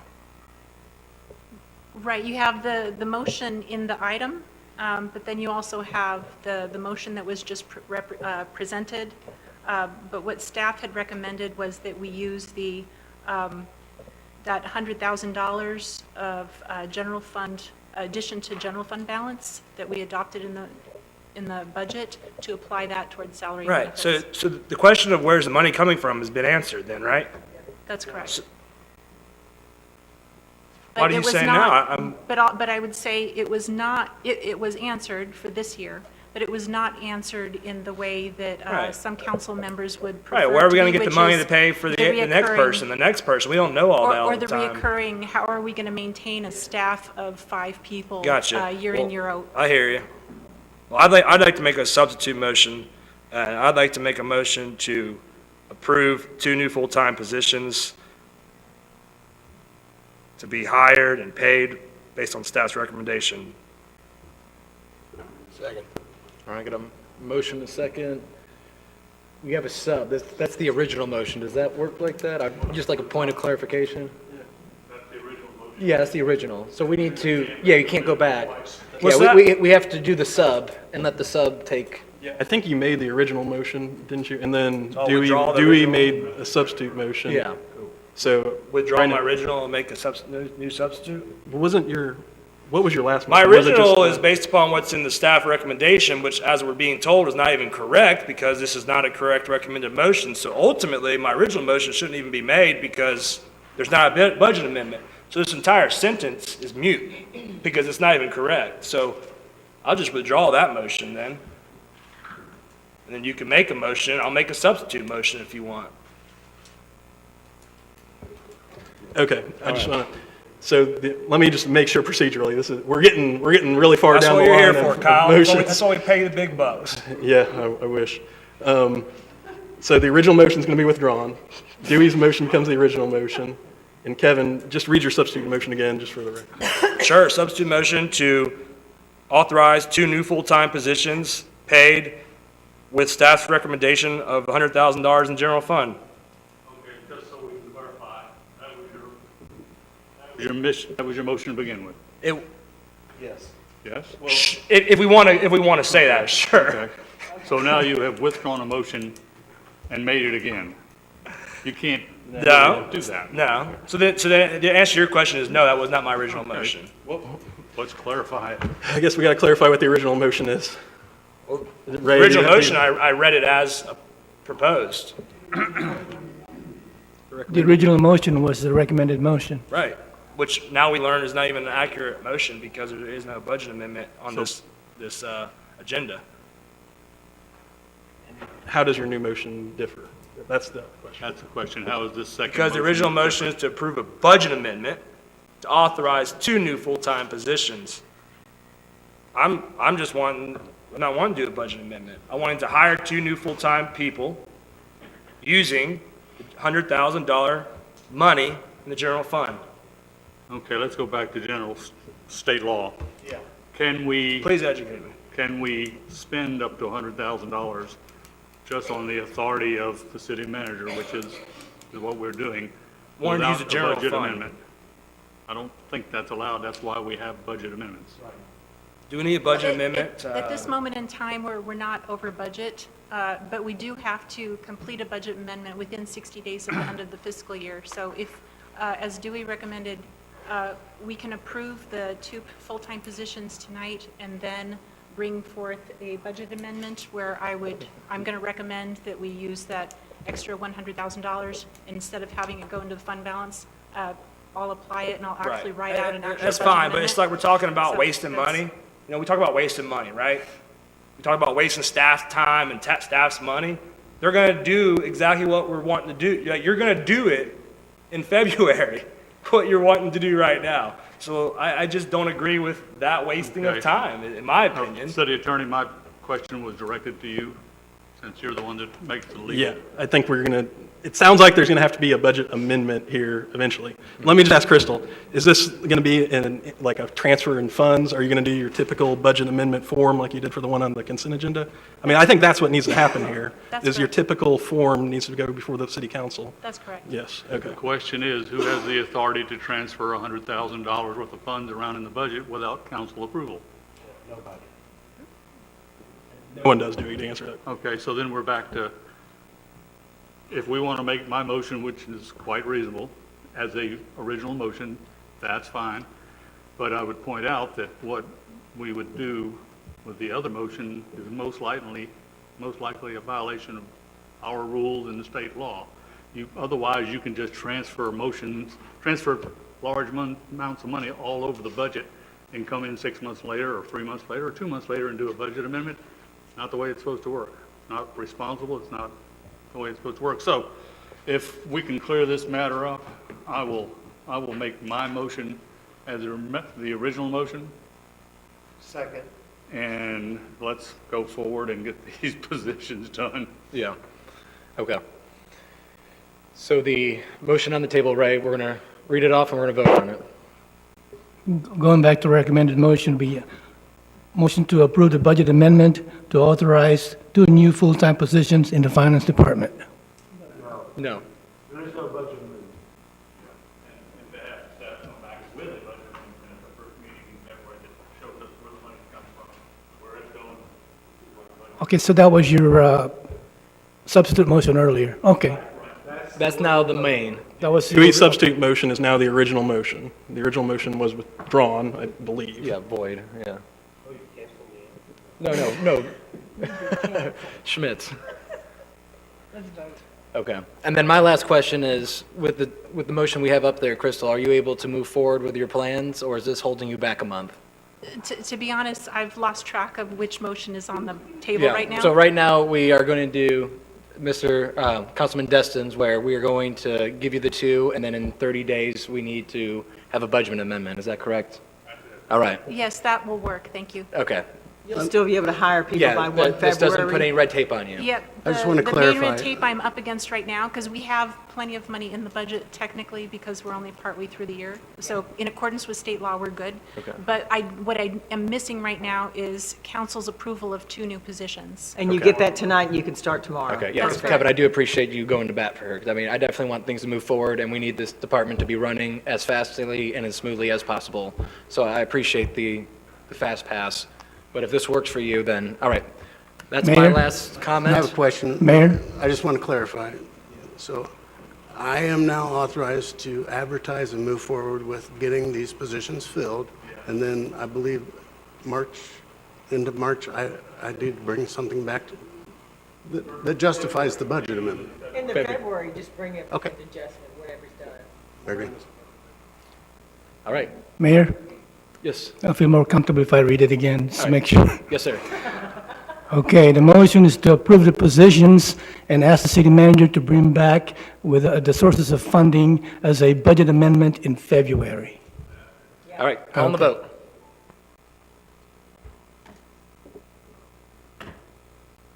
All right, so moved.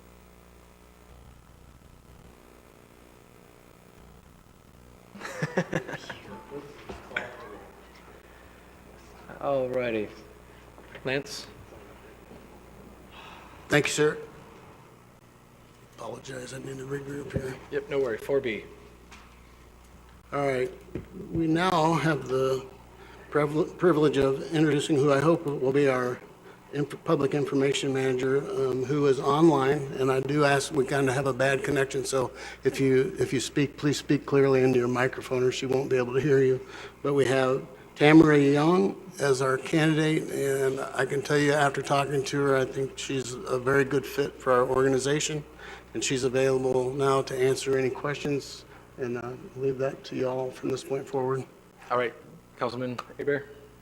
Hi, Tamara, it's Teresa. We talked yesterday. Yeah, thanks for giving me some of your time yesterday. I appreciated it. Well, I found you to be the exact fit for the job that we are hiring you for. You answered all my questions and even more so, and I know that you're overqualified, but you're willing to come for the pay we're giving you, and we are going to be thrilled to have you. Thank you. Look forward to seeing you here in about a month, okay? I appreciate the support. I'm genuinely excited. Councilman Bagby? Yeah, I'll make the motion. I move to confirm the city manager's recommendation to hire Dr. Tamara Young as Destin's Public Information Manager. Second. And then I do have a statement. Is this a director's position or a manager's position? You're correct, Mr. Bagby, it is a manager position. So have we changed I guess one of the things I'm learning tonight is if we could just follow our rules and the state law, we'd probably cut down these meetings. You know, do we have to approve managers now? No, technically under the charter, only department heads have to be Okay, confirmed by so council. I guess I will have to make a separate motion after this motion is voted on. But I just they work for the city manager. They don't work for us. And if he wants to hire a manager, go hire a manager. I mean, but let's vote on this. All right. Do you want to have anything to say, Councilman Destin? That was my exact point. Okay. Our charter requires that we approve department directors, not managers. We're setting a precedent here. Are we going to approve when the city manager wants to hire a code enforcement or a fellow that's driving the dump truck? And I would say it's inappropriate for us to vote on this at all. But we do seem to be in agreement that that's a good candidate. But as far as, I'm going to offer a substitute motion which authorizes the city manager to exercise his duly authority to hire this manager or any manager he sees fit. All right. Take a vote. All right. We'll vote on yours, do we?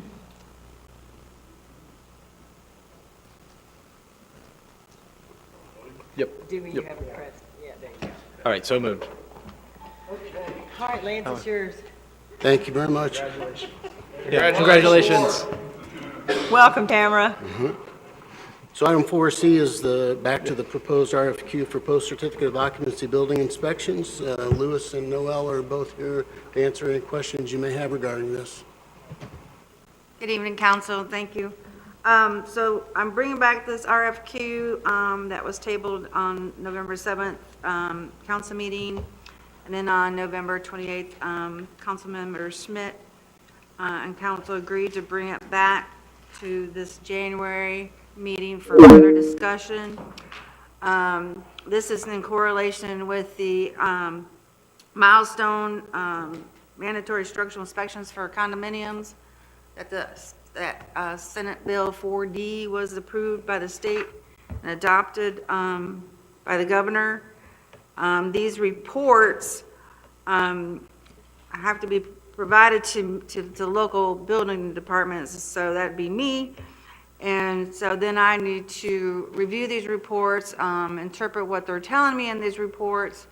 And in doing so, I'm requesting authority to have a consultant in order, if I do have questions, I can reach out to this specialty engineer to help me understand the report if I so deem to have questions about that report.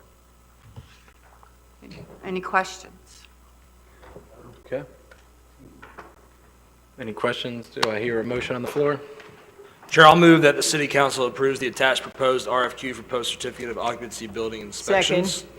All right, motion and a second. You guys have this from, are you trying to speak on this? On this. Okay, awesome. All right, first, Councilman Bagby. Yeah, because thanks. We're no further along. Again, if we just follow the law. Number one, I figured out where the disconnect is. If you go to the second page on review of reports, milestone inspection reports shall be submitted to the building official accompanied by a fee as set forth in the city's fee schedule resolution. It is the city's responsibility to review the milestone reports provided, and here's the key sentence where the disconnect is, and interpret the results of the inspections performed. So can anybody point out in the statute, and I have a copy of it here if you want to read it, where we are required to interpret those? It's not required by the statute. That's in council's discretion, but staff had a reason for making that way that Ms. Bell is happy to explain, or I can if she prefers. But ultimately, it's a decision for council if you'd like to remove that. Go ahead, Noel. This was, like I said, in my mind, if there was something in the report that I wasn't understanding how it was written from that engineer, because I'm not an engineer, is to be able to have a specialty engineer on standby so that they can help me understand what the report is saying. So, because if there's any type of, safety, structural safety problem that needs to be immediately addressed, that is my job to make sure that that gets addressed and is done as a building official. No, for actually, public safety. It's by the statute, it's the HOA's responsibility. So just to refresh everybody's memory, what is set up in the statute is there's an inspection schedule. There's a Phase 1 inspection, and I understand we've gotten a Phase 1 inspection report, and from one of the condominiums in this city. And the Phase 1 inspection determines if there's a Phase 2 inspection required. Is that correct? That is correct. That is correct. And Phase 1 inspection has to be done by a licensed engineer or architect in the state of Florida. Is that correct? And a Phase 2 has to, if it's required, if it's not required, there's no action on your part or anybody else's part. Is that correct? That's Okay. correct. So only once we get past the Phase 2, or get to the Phase 2 reports, and they have how long to submit or do a Phase 2 if it's required?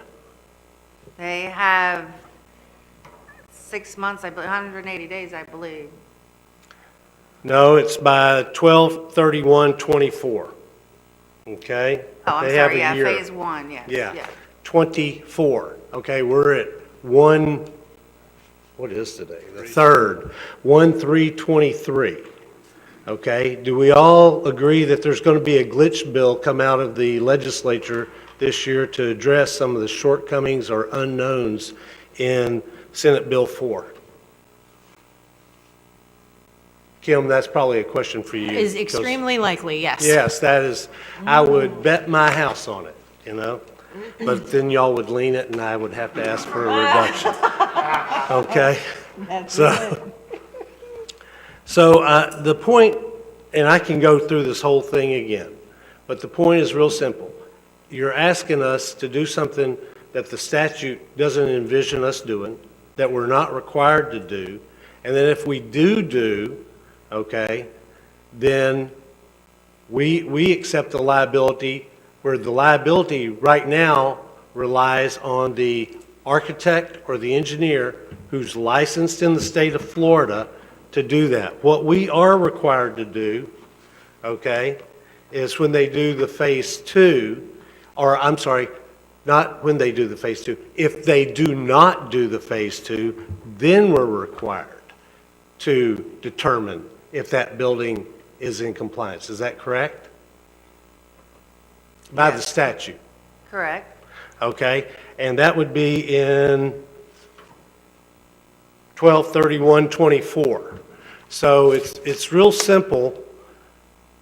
I appreciate y'all, like I said, the first time this came up, I really appreciate you leaning forward in the saddle, but you're doing something we don't need to be doing. You've made an interpretation of the state statute that the state statute does not envision, and you're putting us liable for something we should have no liability for at all. We are a processor. Make sure they turn in their reports. If they don't turn in their, reports, then we we report them, or we find them, or we have a process, I should say, to deal with that.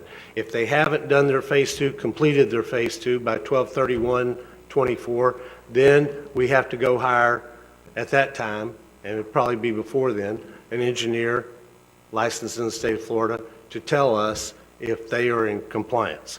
So I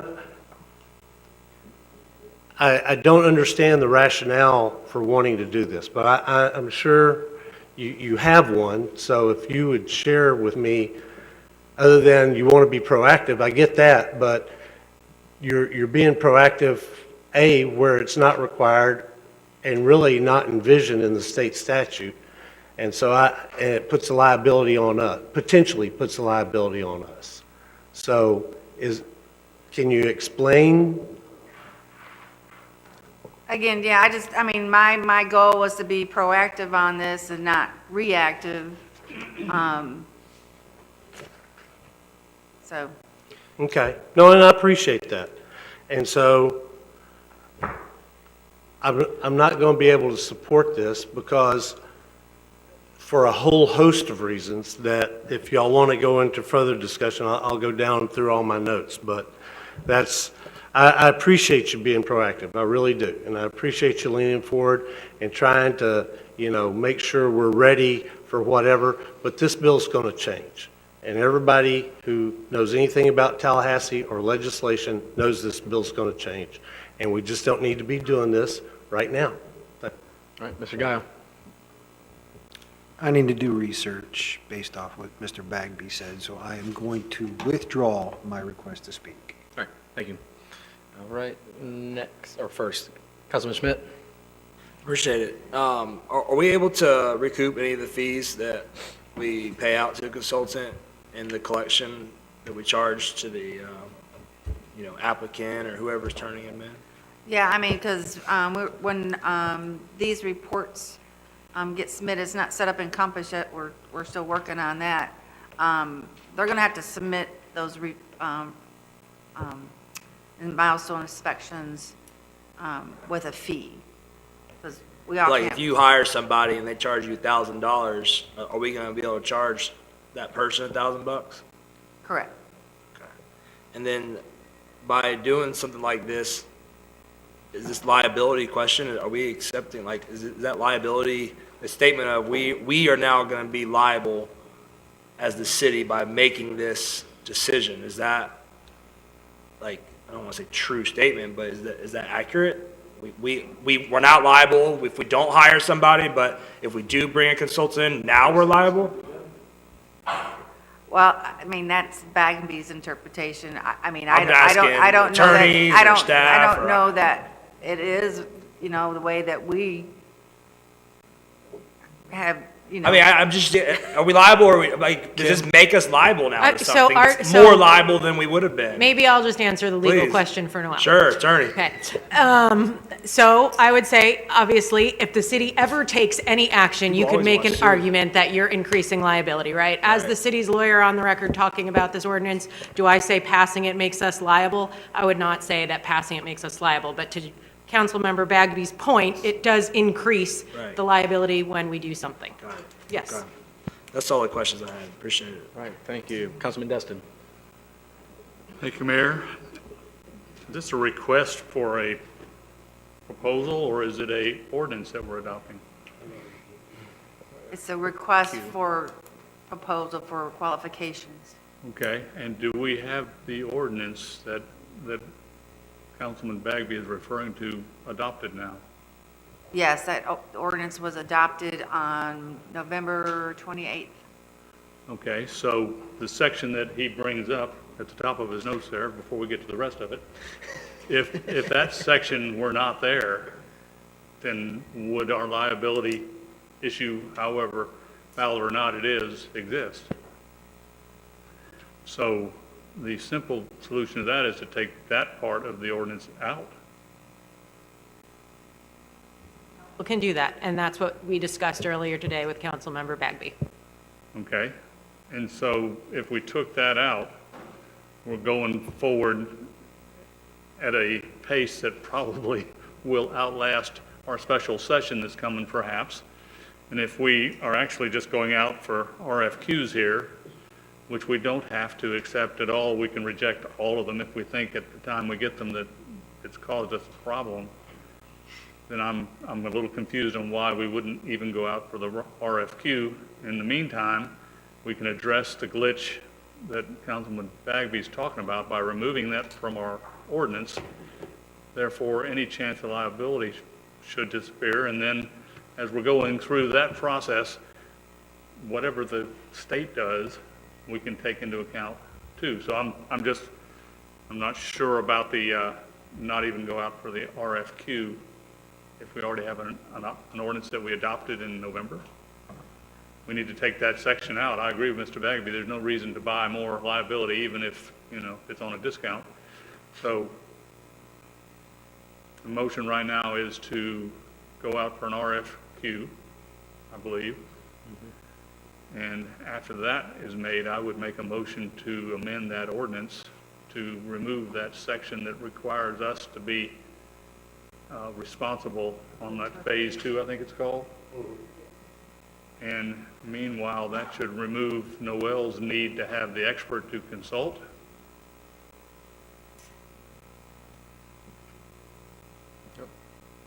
So, I guess, Mr. Bagby, tell me what's wrong with that idea. Yeah. Councilman Sweetser, real quick. All right. Okay, we don't need the expert to consult if we don't have a requirement for them. Right now, I believe we can use our continuing services contract for the engineer. Is that what we're planning to do with this first one that's just a phase one inspection? No, sir.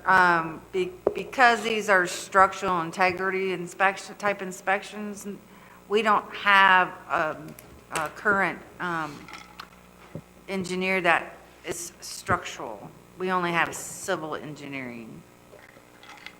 Okay, but if they don't require, you only would need a structural engineer if if it were a phase two inspection, because that's when they actually inspect. The phase one says, I'm an engineer, I'm licensed, I inspected the building in detail, and it's fine. That's what a phase one does. Well, If it doesn't require, or it says, I have some concerns, and therefore it's going to have a phase two inspection. Yeah, I mean, there's still both phase one and phase two are structural integrity inspections. The one is just a visual examination. Right. And then the first one, if they see in a visual that there's deeper inspections that need to be done with destructive, Right. of the building to look into it more, then that's your phase two. But you don't need a structural engineer to review a structural engineer's phase one inspection if they say it is sound. Because what are you going to do if your if we let you hire a structural engineer to come in and they say, well, I don't agree with that person's visual inspection, even though I have not seen the building, I have not set foot on the property, I just don't like their report. What is our recourse? So let me jump in real quick. What if we get a phase one inspection where the report is kind of right on that line? That engineer might say, hey, it's fine. We don't know, though. It's right on that line. We might want to bump that to a phase two, we might not. What line? There is no line in the statute, guys. Come on. There's a report that has pictures and Yes. showing what's going on, and they might sign and seal something saying they're fine with it, but it might not be fine according to all the engineers out there. So where do we set that delineation? And that's why they are licensed by the state of Florida. And I have experience with local engineers here that don't seem trustworthy. Oh, and I get that, and that's a whole different issue, okay? That is an entirely different issue, and I don't believe that was a structural guy, was it? That was a civil. Yeah, okay, thank you. So back to my original point. A phase one, if the structural engineer signs off on it, where's the liability? Entirely on that structural engineer. Not a drop on the city. Now, if we start getting in a dog and pony measuring contest because we hired a structural engineer and they didn't like the way the pictures looked, or they weren't clear, or they couldn't tell, and now they got to go out there and now we're doing the inspections for them. Is that required or even contemplated by the statute? Let me help you out. The answer is no, but you can go ahead and say it. All right. Anything else? No, well, to answer Mr. Destin's question, we have till the end of 2024. I understand what you're saying. Well, we can go ahead and we don't have to accept any of them. But to Mr. Schmidt's earlier point, we're going to use a lot of staff time, a lot of our time, going through, creating the RFQ, interviewing, grading, bringing forward, and then the council could say, no, let's wait till the legislature figures out what the heck they actually meant to say in this statute, and we'll just put it all on hold. But then we just get to do it all over again once they figure it out. I would rather, let's let the legislature, they'll be done in May. Let's let them figure it out. Let's revisit this in May and see, but right now the statute does not contemplate us for phase one inspections needing a structural engineer. For phase two, only if they haven't completed the inspection by the required upon date So, and we're not even close, anywhere close to that. So time is on our side. I don't think we need to rush the RFQ, which was my whole point in tabling it the first time. All right, thank you. Councilwoman. Well, Mr. Bagby answered a few of the questions, and so I was just wanting to know if we could just continue this for the next 2 months until the state makes their decision and stop wasting time until we know what the state comes up with. We're not like on a deadline. Let's save the time, energy, staff work, and hours, and just table this until the state is finished so we can then go to bat with what we know is truly what their expectations are. Is that doable? Yes, that's within the entirely up to council's city discretion. Can you say that again, Lewis? Say that again. You said it's at council's discretion, but would you say, Lewis, I please? said it's entirely up to the city council. Can I make a motion that we continue this for the next few months until the state legislation makes their decision so we don't waste staff time? Table it, is what you're asking? I'm making a motion to table it until the state. Second meeting in May, I'll second that. Yeah, So motion second to meeting continue in to May. second meeting in Table it until the second meeting in May, till that decision has been made at the state level. All right. All right, now let's run through this. So, Councilman Guile? There is no debate after. Oh, no, the table. All right, so, all right, call the vote.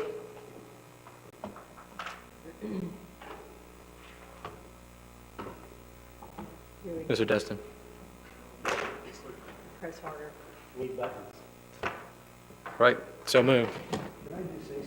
That has nothing to do with tabling or not tabling, just a clarification on something. Okay, and I acknowledge it's tabled, and that's not the argument. But one thing I want to stress is that we're saying the structural engineer is final, and I'm a licensed professional engineer in the state of Florida as well, so I understand. I also am an expert in concrete design and remediation. It's what I've done for years of my life. So one thing I will say based off that, a structural engineer does not understand the structural integrity of the concrete, all right? They evaluate the structural integrity of the structure and the building itself.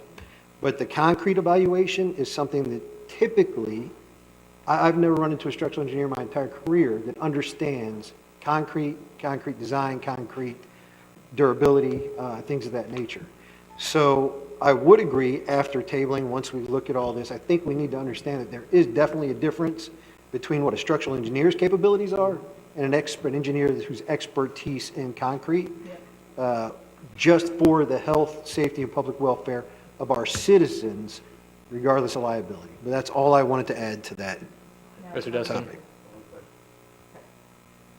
We still have an ordinance in place passed in November that requires us to do what? Basically, all that, the ordinance is to ensure compliance that they provide us those reports. Okay, and we do have something in front of us now from the state, whether it's fixed in a glitch bill or not, right? So we've got an ordinance that's requiring us to do something, but we're not going to do anything. Only set up, only that what we will do is if those condominiums are due to provide us a report based on that statutory language. Right. Then we are to send them notifications that they're due.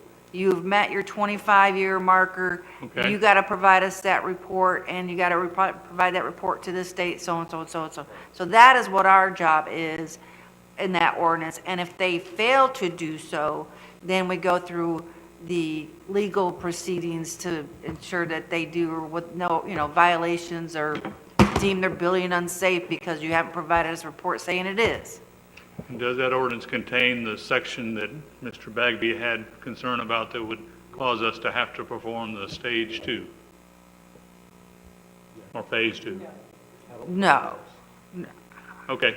Which is why I have an issue with it. Well, I'm good, thank you. All right.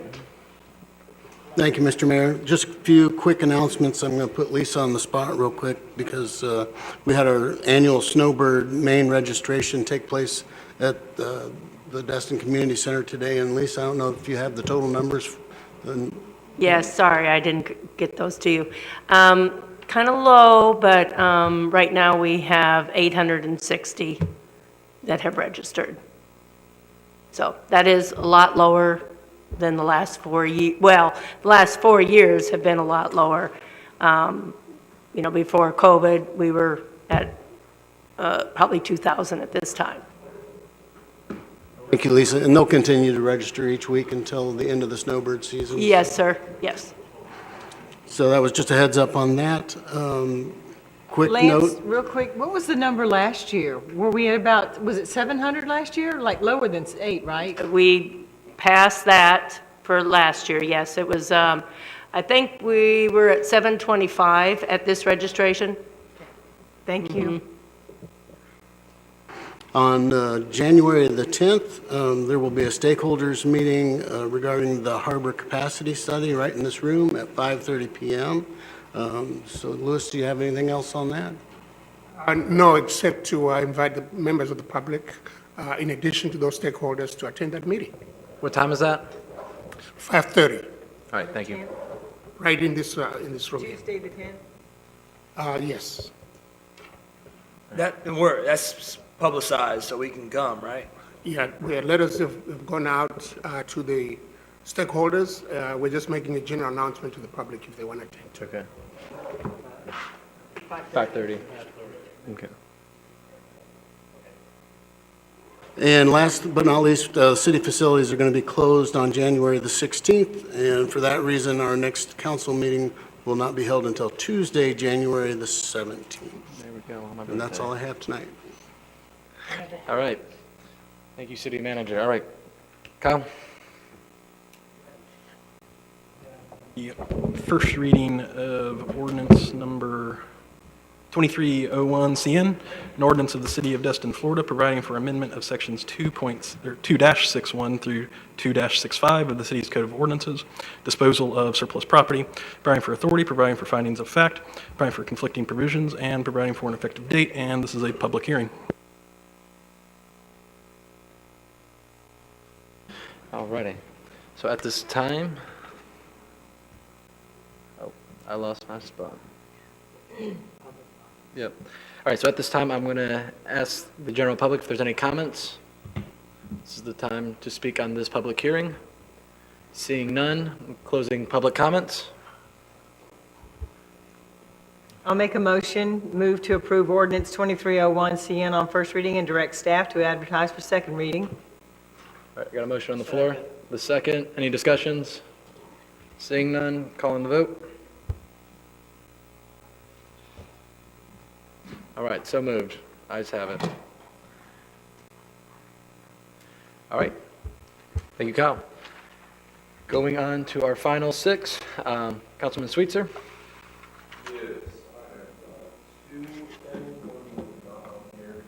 Oh, button, please. Speaker, turn your speaker. Sorry. I have two things. One is not on the agenda. Y'all do have a copy of the application for the Harbor CRA Committee. I would like to make a motion to add Jared Hayden for an appointment to the Harbor and Waterways Board. Second.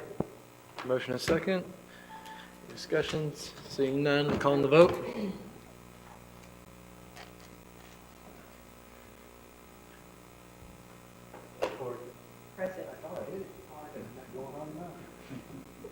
Oh, too quick. All right, so moved. All right, continue. Thank you, guys. I would also like to appoint Christian Myers to the Harbor CRA. I second. Discussions, calling the vote. I was wondering what you were doing here. Congratulations. You did it. All right. We're training him for later. Nice. All right, anything else, Councilman? Matthew, anything else? Anything else? No. All right, Councilman Gile? All right, here we go. Microphone, please. Turn your mic on. Jesus. Say that again. What did you say? I've got some colorful handouts, if everybody could just grab one and pass it down. So, this is really a two-part as well. No, it's all right, please.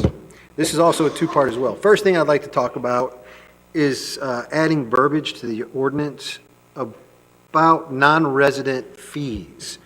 Currently, there's only a $500 difference between a Destin resident and non-resident on flat marker and an $800 variance for uprights. I think that, one, I personally don't see why a non-resident would even be allowed to be put in there, but if they are, I would think that there has to be some significant cost because there's only a finite number of plots. And I don't understand why we would let somebody other than a resident fill that plot. But if we do, I think that cost should be substantial and almost a 10 times multiplier, in my opinion. The second thing I would like to discuss is currently there are 81 flat plot availables, but there are 0 tombstone marker plots available. At the cost difference, what is it?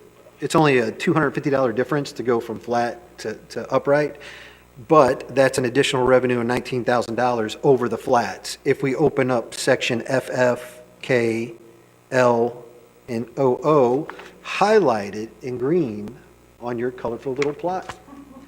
If we opened up those 76 plots and we did the headstone, that's $102,600 worth of revenue that potentially comes to the city, and it offers our residents the ability to actually get a tombstone.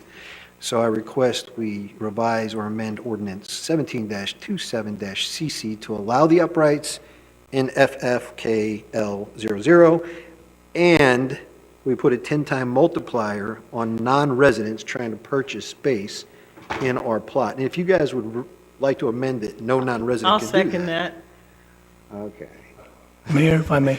Yeah, go ahead. Anything, yep. Anything else? No. All right. Teresa took care of it. All right, Councilman Sweetser. That's what I'm saying, anything else to discuss? Or Yes, I think we're talking about 2 documents here. I believe the opening up the upright, that section that Mr. God mentioned, that'll be amending the ordinance. But as far as the fee, that is driven by resolution.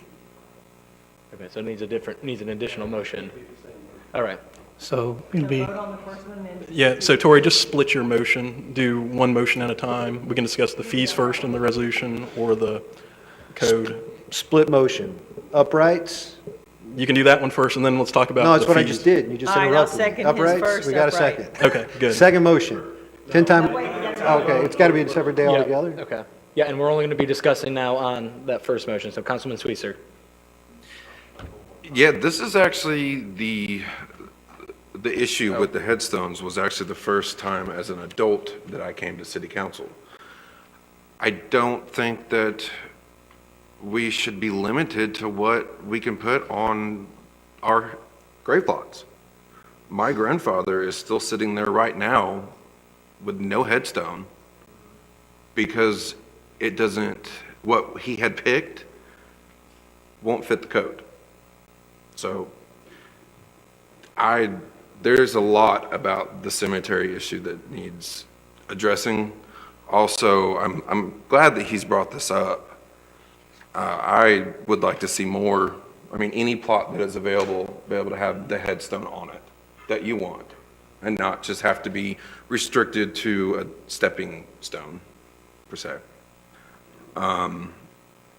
Also, there's a lot of discrepancies in who has what was sold, who owns what's been given back. That is something that I personally would really like to know more about. I guess I should be directing this more towards the staff. Okay.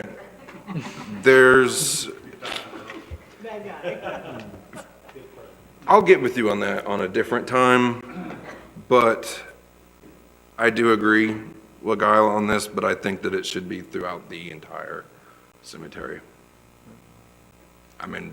Families bought these plots years before most of us were even born, and it's not really up to people later on to tell us what we can do with it at that point. Thank you, Councilman. All right, Mr. Destin. Yeah, I would agree with Mr. Sweetser. When we passed this ordinance, I was here, and I thought it was really dumb then, And I think it's even dumber now. If you'll notice the population, so to speak, in the cemetery up the hill and the one down the hill, you will find the one down the hill is pretty sparse, and there's a reason for that, because cemeteries have tombstones. And so I will offer a substitute that allows tombstones anywhere in that cemetery. And I'll give a second to that substitute. You all right with it, Tori?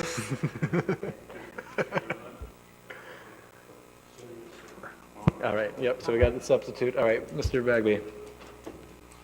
Yeah, I'm going to support that motion, but I just want to make sure I understand anywhere in the cemetery, but to Matthew's point, within the same parameters as far as width, size, height, whatever, that currently exists. We're not changing that tonight. We're just, okay, because my memory is, and had numerous conversations on the cemetery, is that the reason we did that was really the cost of maintenance. Ease of maintenance so that they could zip their little riding mowers up and down the non-tombstone areas. And we already had headstones in the other areas, so we just kind of grandfathered them in because we couldn't make people get rid of them. Is that an accurate memory? Well, the reason we did it was for ease of maintenance. Yeah. But as it turned out, a lot of people don't want to be in there because they can't have their loved ones have a tombstone. And as I say, cemeteries have Yeah. tombstones. Okay. I thought that was always goofy. All right, so, yeah, I'm fine with putting headstones, tombstones, anywhere in there. And if somebody who is in a area that doesn't allow one wants to retroactively put one, as long as it meets the size, measurement, width, whatever requirements, I'm okay. And I just want to make sure that's what we're agreeing to. All right, very good. All right, call the vote. Can I offer one bit of information, just so you guys, I know, it's always me. But I just, it's my job to give you the information to make the right vote, and I don't think this will probably impact it, but we adjusted the price of the cemetery plots for the upright positions to account for the additional maintenance. So if we do what you suggested and allow the people who paid for just the flat stone, it's kind of a disservice to the people paying the upcharge on the, so that's all I wanted you to know. So that wasn't so bad, right? If they come back, we'll adjust. Okay. All right, so we're still on the vote? Okay. All right, so moved. All right. Part two. Mayor, Second motion. just a question. Yep. Will you allow us to bring back first reading of that ordinance, first meeting in, what's today? February? Yeah. To allow us to advertise it, rewrite it and advertise it? Yeah, next Okay. one's February 6th. Okay. Second motion, and this one I'm tossed on, because I personally don't believe we should allow anybody non-local in there, just because there is such limited space. So I'm torn between saying nobody that's not a local, or the 10-time multiplier, but I'm hoping if you guys agree, you just amend me and say nobody. I'm going to say a 10-time multiplier, anybody that's a non-resident that tries to put buy a plot in there. So no matter what our price is at the time, there's a 10-time multiplier on that. For non-residents? For non-residents. I'll second that. Okay. Motion is second. Any discussion? Okay, Kevin? Could you help me understand what it currently is and what your 10-time multiplier will be? So if you look at that colorful little piece of paper I handed you, I see it. where it says upright, Yep. currently, we pay $13.50 as a resident, and a non-resident pays $21.50, which is only an $800 difference. Okay. So somebody from Timbuktu can come in here and take one of our plots for only an $800 surcharge Okay. or special charge. And you're wanting to change it to $13,500. Well, I want to change it to a 10-time multiplier. So if the fee is $13.50 for us, it should be $13,500 for them. If we raise our fee to $1,500, then there should be $15,000. So, a few questions, if you could entertain me. I'm here to entertain you, sir. And maybe this would be Ray as well, but who's the final decision maker on the resident versus non-resident, I guess, would be my first question. Who's a resident versus? Are you asking me? Anybody Well, that, probably Ray, I guess, or. well, I would think it's anybody with a voting right inside this Destin city limits. Well, if you're 8 years old, you don't vote. Well, they have parents. They're not buying shit anyway. Hold on. We conduct the same due diligence as we do with those you appoint to the council, to committees and boards. Right, so there's They have to like live within the group or something. risk, Okay. All right, let me. So then That's somebody boundary. like, somebody that's not in the city of Destin, that's in the county It's a- or it's a Kelly non- Plantation, it's a non-resident. could not be, or not could not be, but they would have to pay the 10 times multiplier. Right. Yep. Or anywhere. I mean, anybody that's not in the city of Destin. My other comment though is that, I hear what you're saying, and, Mr. Destin and Matthew's family, they've been here for a long time, and my family hasn't been near as long, but, my grandfather was brought to Destin after he died because there's nobody in Birmingham. His 4 grandkids and great-grandkids and everybody is a mile down the street. His wife moved to Destin, He wasn't resident. So would she have paid 10 times? Maybe, but I just don't want to say, like, the justification is just because you don't live here, because sometimes those folks can be just as important to the residents of Destin. So I like your idea about increasing it. I'm just not too gung-ho about, stick it to the non-residents when they die type of thing. So, but I just wanted to ask a couple of those questions about how we verify and things like that, because I imagine there would be some administration for that, but. Let me just, I think that's a good time for me to pop in, because I think that we would have to justify that under the Equal Protection Clause. I'm not saying it's impossible. 10 times might be too much. I don't know. There's some legal considerations. You don't want to run afoul of the Equal Protection Clause, because then you run into some civil violations for the city, which are not good to run into. And also, there's some special laws related to cemeteries in particular that I don't know off the top of my head, but they would just need to be researched. So my only request is that in your motion, you direct that we bring back this resolution or some sort of research to y'all, along with that ordinance to clarify those kinds of issues. Yep. I got Dewey, then you. Okay, and that's the exact point I was going to make. We can charge out-of-towners more to use the boat ramp, we can charge them more to use the facility, but we can't charge them 10 times more. And that's because of everything that Kyle says. I would be in favor of maybe doubling it to 26, but Kevin's right. A lot of old people get moved out of town and go to an old folks home, and they're no longer really residents, but their family wants to bury them here. So I don't want to make it so onerous that they can't do that. And so if Kyle does the research and comes up with what is reasonable and what is supportable under the law, then maybe we can support that. Max, under the law. Yeah, I'm on board with both Dewey and Kevin. I would ask that you pull it and work with staff, because I see both ends of this. Bringing my stepfather here, although I didn't because my mom was buried in Texas, and so they had plots there. But my 2 daughters don't live here and will probably never, ever be residents of Texas or of Destin again. But they may want to be put in the ground here, or they may with their, they will eventually inherit our house if it's still there. But so there's so many permutations of what a resident could be, or, if I bought 2 plots and they each bought a plot, would they get charged double or 10 times or whatever? Or I need time to just work through all the options here, and I would just ask that you work with Ray and the staff and bring us something back that we can kind of put our hands around and go, okay, that seems fair. Because I don't necessarily disagree with what you're proposing. I just haven't had time to actually think about it and process it. and there's so many things that I can think about of, well, what about this or what about that, but I don't want to do that tonight. So I would just ask that you withdraw that motion and we direct staff to work with you to come back with a resolution. All right.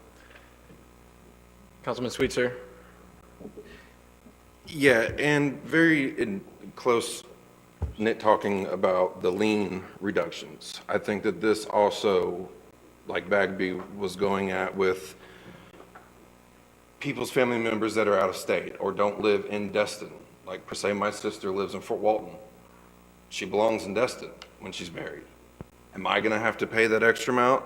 No, because my family already has plots. But the people outside, there's a lot, I mean, everyone here, can anyone tell me that you don't have family that lives outside of the Destin city limits that you would want to have here? I think there needs to be a guideline for exceptions outside of having to pay the extended amount, given immediate family being a resident and so on. Ray, if we can discuss that and put it towards the ordinance with this? Okay, thank you. All right. Teresa, and then go. Well, everybody's pretty much said what I was thinking, so I won't belabor the point. We'll just let staff and Ray figure this out and bring us something back. All right, final words? Tori? Absolutely. So we have 13,000 residents here in Destin. We have a finite number of plots. Our residents take priority.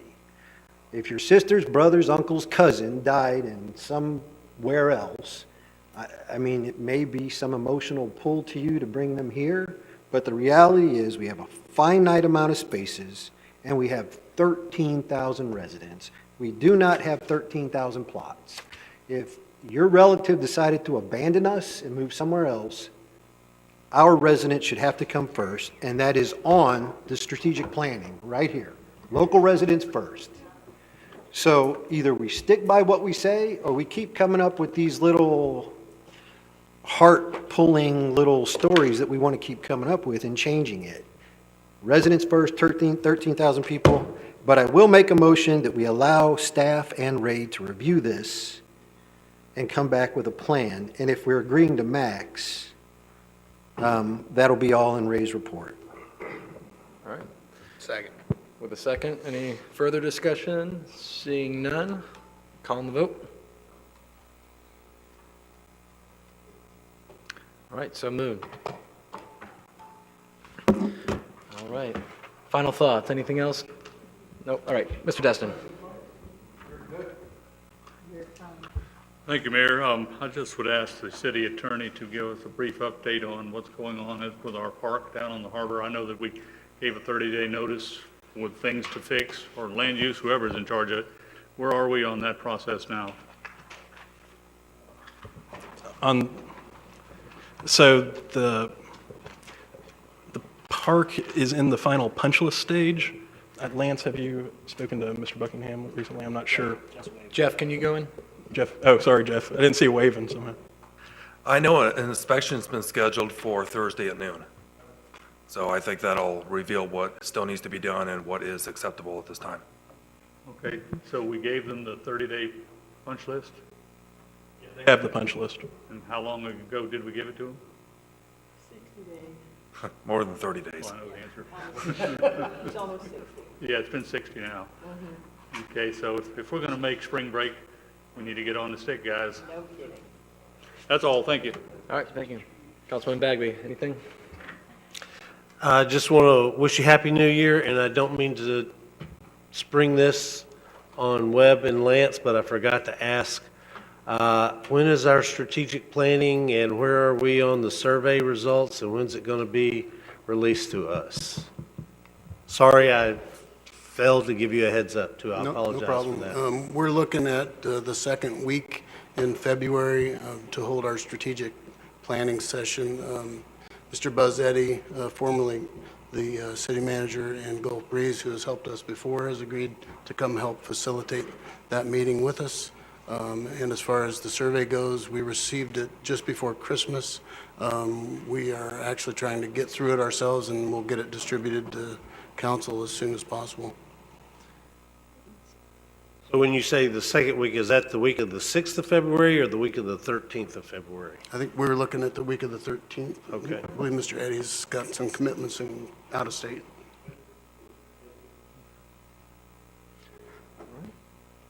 Anything else? All right.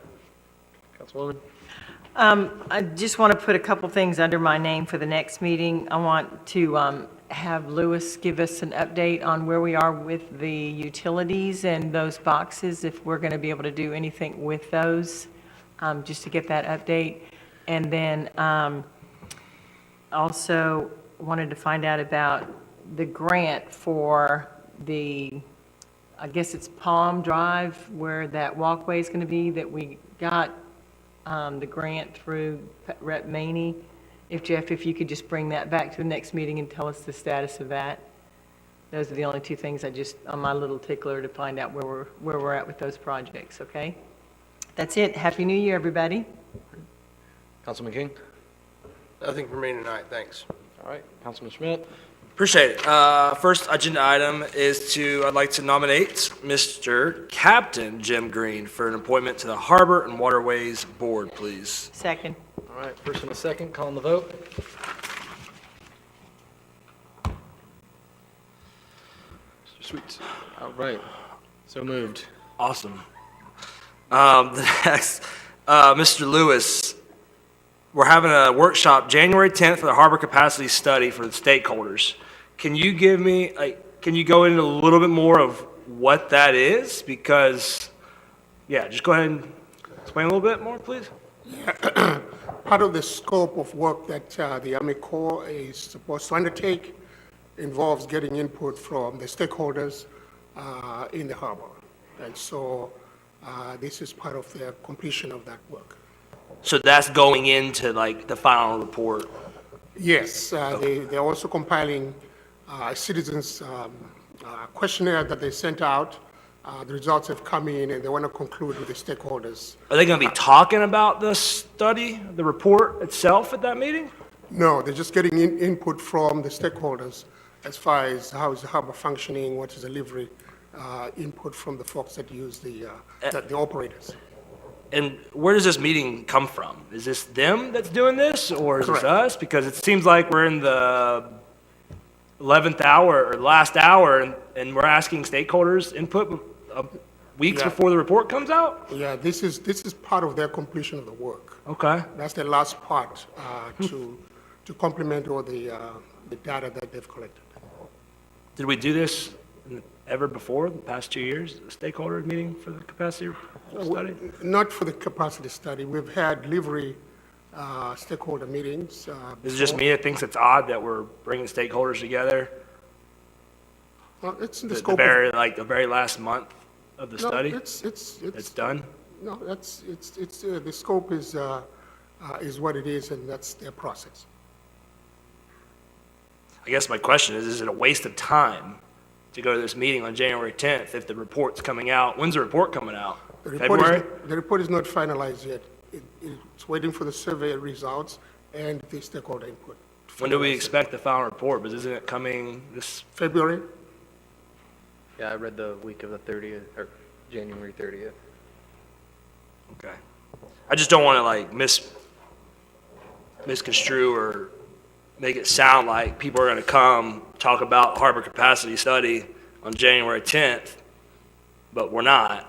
We're going to talk about harbor situations, you know, like John might get up and talk about harbor stuff, but for the past 2 years of the study, they never asked John or anybody else about the harbor? This is their process. I get that, okay. I'm sorry, I'll stop asking the questions. It's a very, I just don't agree with the process. It's okay, though. The workshop, what's the status with a livery vessel workshop before the moratorium? Are we scheduling one? Is there one on the calendar? Are we supposed to do something before the moratorium? I don't know if anything's being scheduled, but your moratorium doesn't end, remember, until like June 30th. So And you we were have some gonna- time. I don't know, Lance, if you were scheduling something Or are we going to yet. schedule something multiple months ahead of time so it doesn't just catch us all off guard?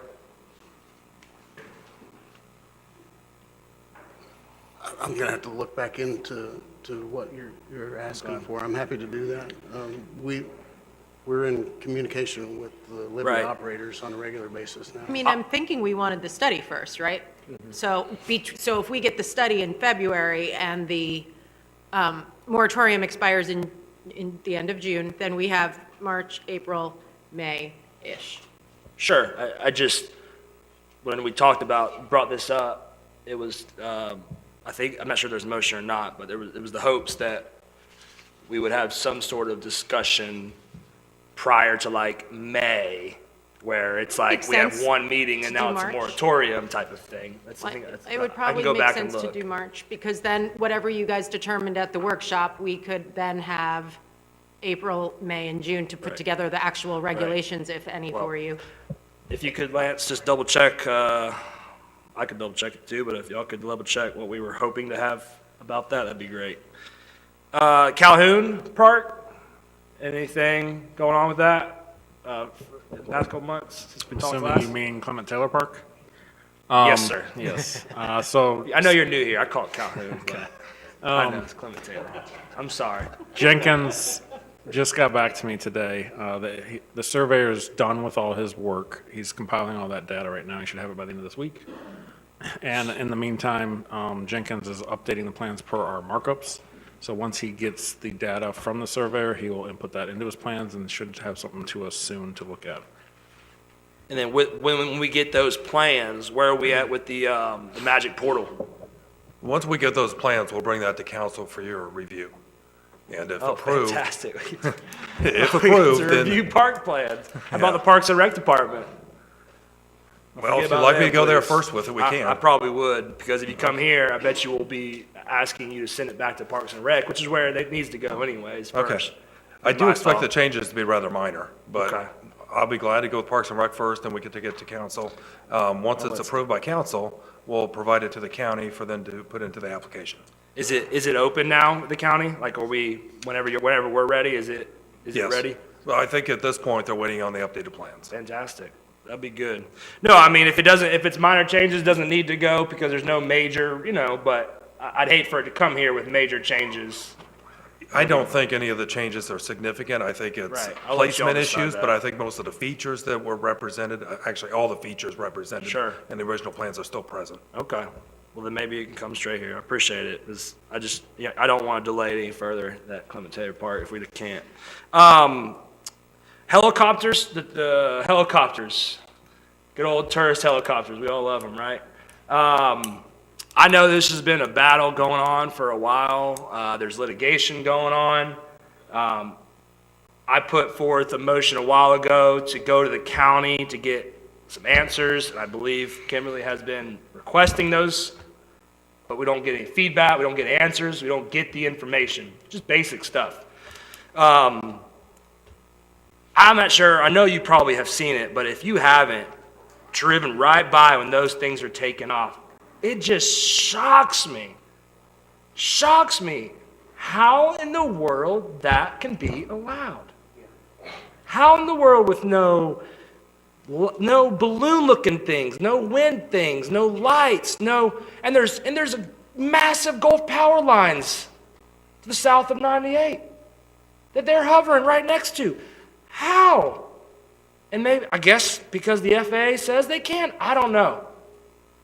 And FAA lawyers will say something, but I don't really know. And if the county's looking into it, I'm getting tired of how long it's taking. And maybe we can't do anything. Maybe we can't.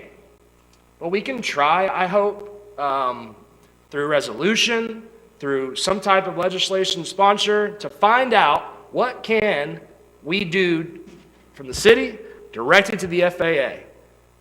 I know you can file complaints, something, but I feel like, I'm going to make a motion here in a second, that we got to do something. A week ago, helicopter in Tampa Bay crashed, 4 people. Thankfully, they all survived. 6 months ago, Miami Beach, helicopter, tourist helicopter, crashed. And that's just when they're flying in the air. Imagine how 98 this happens. It scares the daylights out of me. And I'm sure the operators are great. The owner's probably great. The captains are all great, but the safety issue is big for me. So I just want to, if I could, I don't have to make, well, I'll make a motion, and hopefully we'll get the votes. I'd like to make a motion to direct staff to bring us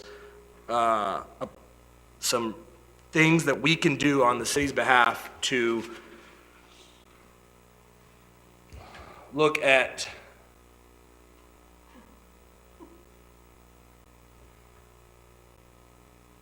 publicly not supporting the flight operations of the tourist helicopters from that pad. First and a second, any discussions? I want to ask a quick question, Kevin, if you don't mind. Sure. Can we find out from the sheriff if they have got any kind of accident reports of people shocked that a helicopter's coming up right over off that pad, right across 98 to the beach? I've been behind cars that have slammed on brakes. Haven't seen a wreck, but I was just curious, is there any kind of data that there are wrecks on 98 when they're launching and recovering those helicopters? It'll take me some time to do some research for that. I can bring it back, but to my knowledge, we don't have any traffic crashes right now associated with the helicopters. Thank God. All right, any other discussions? Seeing none? Just a little one? All right, jump in. So unfortunately, the helicopters are regulated by the FAA. And if there's another level, it's the state of Florida. And as much as I would love to be able to do something about it, about every 5 years we try this, and we're going to end up with the same result. Does it hurt to ask? I guess not. But the helicopter port, I want you to remember, is not even located within the city limits. So we're going to go tilt at windmills. We do that every 5 or 6 years, so we can try. What happened 5 or 6 years ago? Do you recall what we did 5 or 6 years So ago? we got those very same answers. FAA, state of Florida. But like, what? Not in the What? city Who limits. did? Who did? The Our attorneys who looked at it, the county attorneys. And there is litigation going on right Right. now. I guess the helicopter people are suing the county. Yeah. And if we don't want to just jump right in there and be part as, as a plaintiff or whatever you want to call us, they can sue us too. Because not only would we be interfering in their business, they're not even located in the city. So So how about this? I'll withdraw that motion, and I'd like to put on the next agenda, helicopter safety under my name, please. Ray, for now. You want to still say anything? That was the second. Sorry. One of the things that we might be able to do, because when I first came back a year and a half ago, obviously the helicopters was, during the campaign, that was the number one issue, even greater than code enforcement. And I reached out to the FAA, which I did not realize. They actually, the center in Montgomery, it's in Alabama, Montgomery, and then they fall under Atlanta, and then Atlanta falls under DC, and of course, everybody slow rolls you. But the only way that I could see that we could impact that was if we set up cameras, because they have a specific flight path that they are required to follow, that they're required to get to a certain elevation before they go forward. They can't, deviate over on above 98 or whatever. If we had video evidence that they were not following the FAA rules, then we might have a chance. But the pad, we can't do anything about. Helicopters taking off from the pad, we can't do anything about. Only the FAA, and if they're not violating their FAA, not certification, but the thing that they get from the FAA says you got to operate within these parameters. If they're not violating that, then, I've spent probably 6 months trying to get those helicopters going. But the only way that I found was, and I just didn't have the, couldn't find anybody that would film, just go up and dedicate a camera and during the summer would be when you want to do it, because this time of the year, it's only on the weekends and only on some weekends. Yeah, and I agree with you. All I'm saying is that there are things that you can do. There's complaints you can file. You can go to a website. There's phone numbers you can call. And I've heard those same attorneys say, well, we can't do anything in the FAA. Well, there are things we can do. And the city can take a stance towards that type of operation. There's things we can do. Will it ultimately work? Maybe not, but I'd like to support some of our citizens that are continually worried about it, like myself. So I'll talk about more at the next meeting. Other thing, Ray, if you could add code enforcement inconsistencies to my name for the next meeting, please. Just from tonight even, talking about the liens and all the money we lost tonight, Mr. Gile. A lot of it stems from some inconsistencies that we do in our code department that we've talked about, because there is enforcement that we had to take on those properties, and they did it right. They did it by the book. I mean, I saw the copies of all of those notices. They followed everything. But what the more to come point is, we don't do that for the neighbor, the one on the next street over. And is that because a citizen's not complaining? Maybe. Yeah. Maybe a citizen's not complaining because it requires a complaint, to take that action. So there's just some things I'd like to share at the next meeting. So, and you can speak during the public comment, sir, if that's all right with you.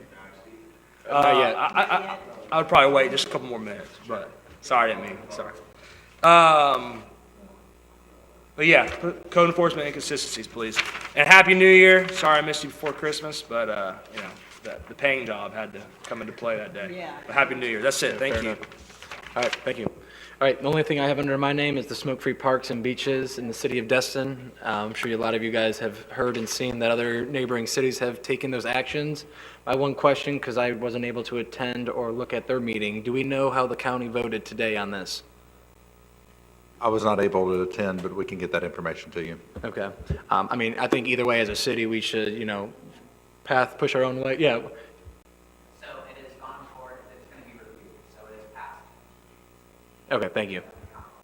All right, so, at this point, I'm hoping I can just Can I entertain make a motion for the city of Destin to put into place an ordinance for no smoking on any of our public beaches of any tobacco product, whether it's vaping or smoking? Can I direct staff? Can we bring back an Yes, can you ordinance? bring the ordinance back at the next meeting for us to put in place for the city of Destin? We'd be happy to do that, and with some options, because some of these in the neighboring communities are including all parks, not Well, just the that's what I'm beaches. thinking, beaches, parks, any public area where you've got children and families and stuff like that. So, yeah, we zoning definitely want to green. do it across the city limits. All right. Can I ask a question? Go ahead, you ask your question first. Who was that? Will that ordinance be on first reading or just proposed? Discussion is what I understand. Because we won't have time to advertise it, so. Okay. No, it'll be a discussion to put into ordinance, right, Lance? Okay. Yeah, and one of the things I want to make sure we discuss is when we say public beaches, so we understand public beach parks and we understand public beach accesses. Some of us might even understand the public beaches between the erosion control line and the mean high water line, but that's not all the beaches in Destin. And so I want to make sure legally we are on solid ground, not trying to regulate people exercising their rights on their private property. So I just want to make sure that we're clear. Yep. I would have one comment somewhere along those lines. While I find smoking to have no redeeming value at all, and is absolutely a disgusting habit, to tell folks that you can't smoke on the public beach, which is very hard to define, is going to be impossible to enforce. And we already prohibit smoking in public buildings, whether it be a park or city hall. And so, that is maybe even a bridge too far for me to find smoking awful. And it's going to be hard for me to go and, as a staunch Republican who thinks government ought to stay out of your life as much as they can, to tell them they can't smoke as they walk down the beach, it's going to be a hard road to hoe for me. Right. Was that a motion? Do we need a path, or is it just direction? Just direction? All right. All right, thank you.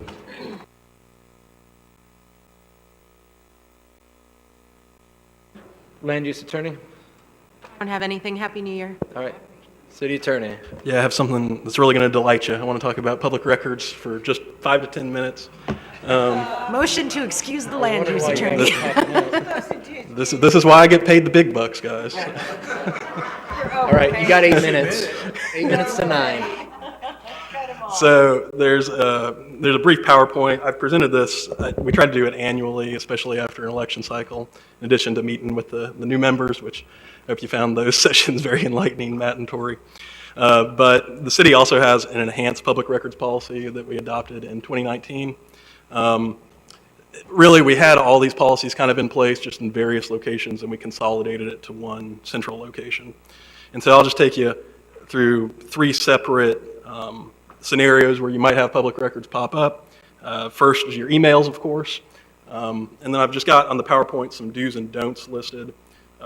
And this all comes directly from the public records policy of the City of Destin. So again, I think y'all know this, but always use that @City of Destin account. And then, I think Bobby was saying if you get this up here. I know it's late in the meeting. We don't want to look at PowerPoints, but if we can. So anyway, I'll keep going. So the dues, of course, always use that @City of Destin email account. And the reason being is because that way, when it's on the city server, then Ray, when we get a public records request, he can search via keywords and stuff. And that way, you won't have to do any extra effort when a public records request comes in, as long as you always use that account and stuff that is on the city servers. If you do receive an email or send an email from your private account, best thing to do is to forward it to your @City of Destin email account. Again, the idea just being to get that on the city's central server one way or the other. And again, best practice is don't use any other email addresses for city business. Moving on, text messages. Of course, and other forms of instant messages. This is always hot button, has been hot button in the state probably for 10 years now. It probably isn't going to be slowing down anytime soon. It's just today's world. We're all going to use text messages and other forms of instant communication.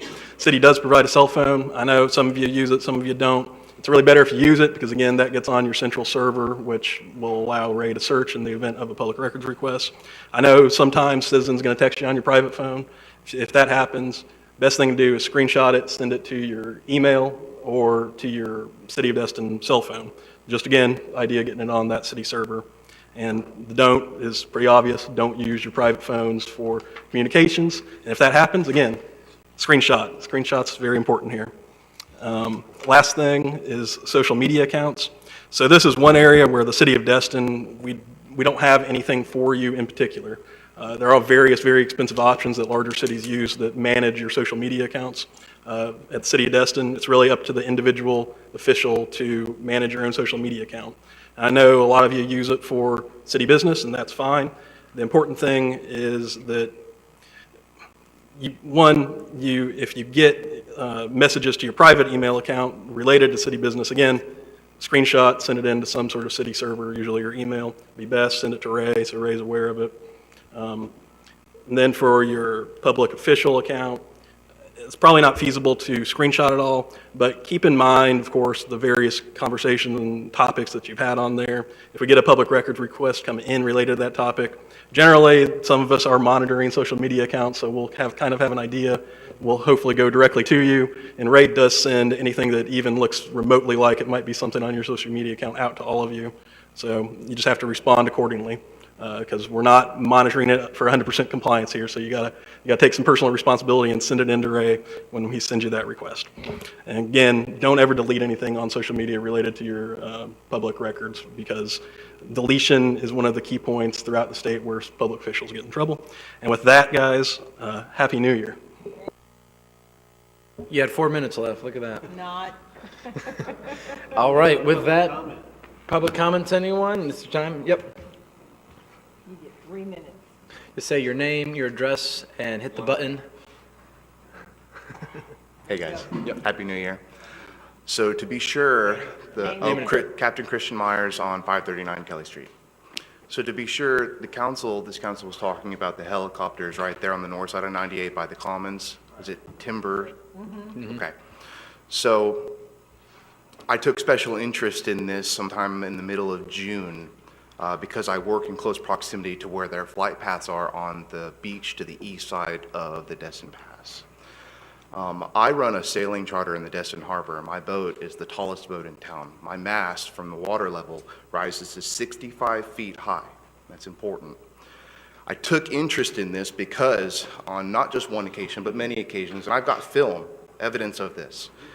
Not only did they buzz by my boat so close that I could see the dust patterns on the bottom and the scratches on the bottom of their things, their landing skids, but they knocked the wind out of the sails and caused me to come in a full 360.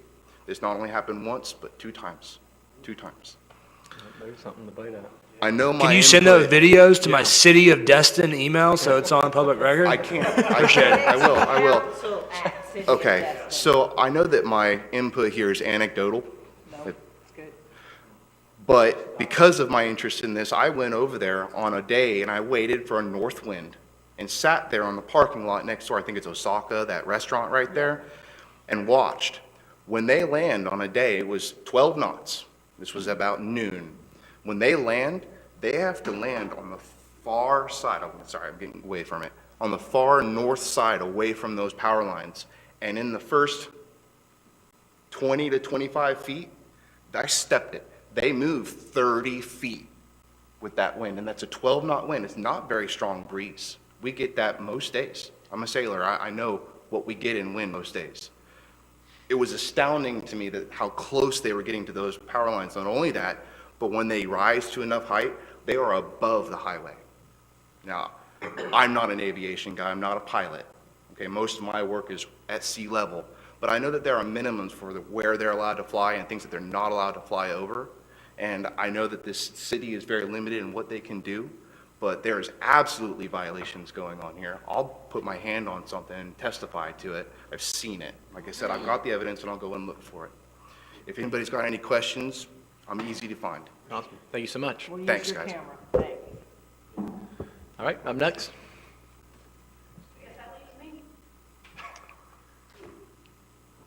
I haven't been here since you guys have all been sworn in. Got your table. And I got my table. Thank you. Thank you, sir. Marcy Bell, 3 Gulf Breeze Court. Helicopters. I got some information for you. We'll have a conversation because I'm not saying it here. Let me just put it this way. You've got a park, a state park there. I believe there's state statute that covers flying near utility lines. I do believe that in the research that I've been doing recently. Code compliance. That is my favorite subject. The only thing I want to say about that is recently I've been contacted by other citizens that are upset because they call out code compliance. Code compliance comes out and they say, well, you see this, like, can you just stop? And code compliance says, you have to call. So I'm going to go back to my request of, can we please have proactive code compliance? And it's really just about the simple things that if you look up any city in the state of Florida, the same complaints that we have, garbage, parking, it's the same thing. That would be my only thing to say about that. And waste management.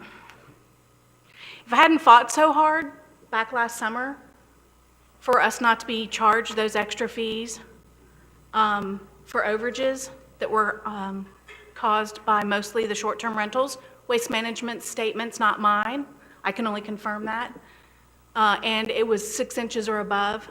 I have recently, and I know there's been changes in code compliance, but I have recently reported overages and told that that was not a violation of code. It may not be a violation of code, but it was the one reason that Waste Management wanted to charge us extra fees. And for me, that's an issue.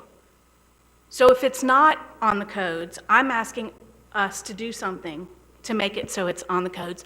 And I'm talking about the ones that are overflowing, not just on the ground. That's my only request. Thank you. All Thanks, Marcy. Ms. Bell, can I ask you a question? Get back. Ma'am, I agreed to come to your HOA meeting, and I It's have Monday. lost. Monday? Yes, I was going to talk to you after the meeting, What time Monday? 9 a.m. 9 a.m.? Yeah, they're bright and early. I might have to cancel my pedicure. No, I'll be there at 9 a.m. I think there's a pedicure place right around the corner. I've never done that in my life. I was just joking. They're fantastic. It would calm you down. Thank you so much. All right, appreciate you. Okay, any other public comments? All right. Seeing none,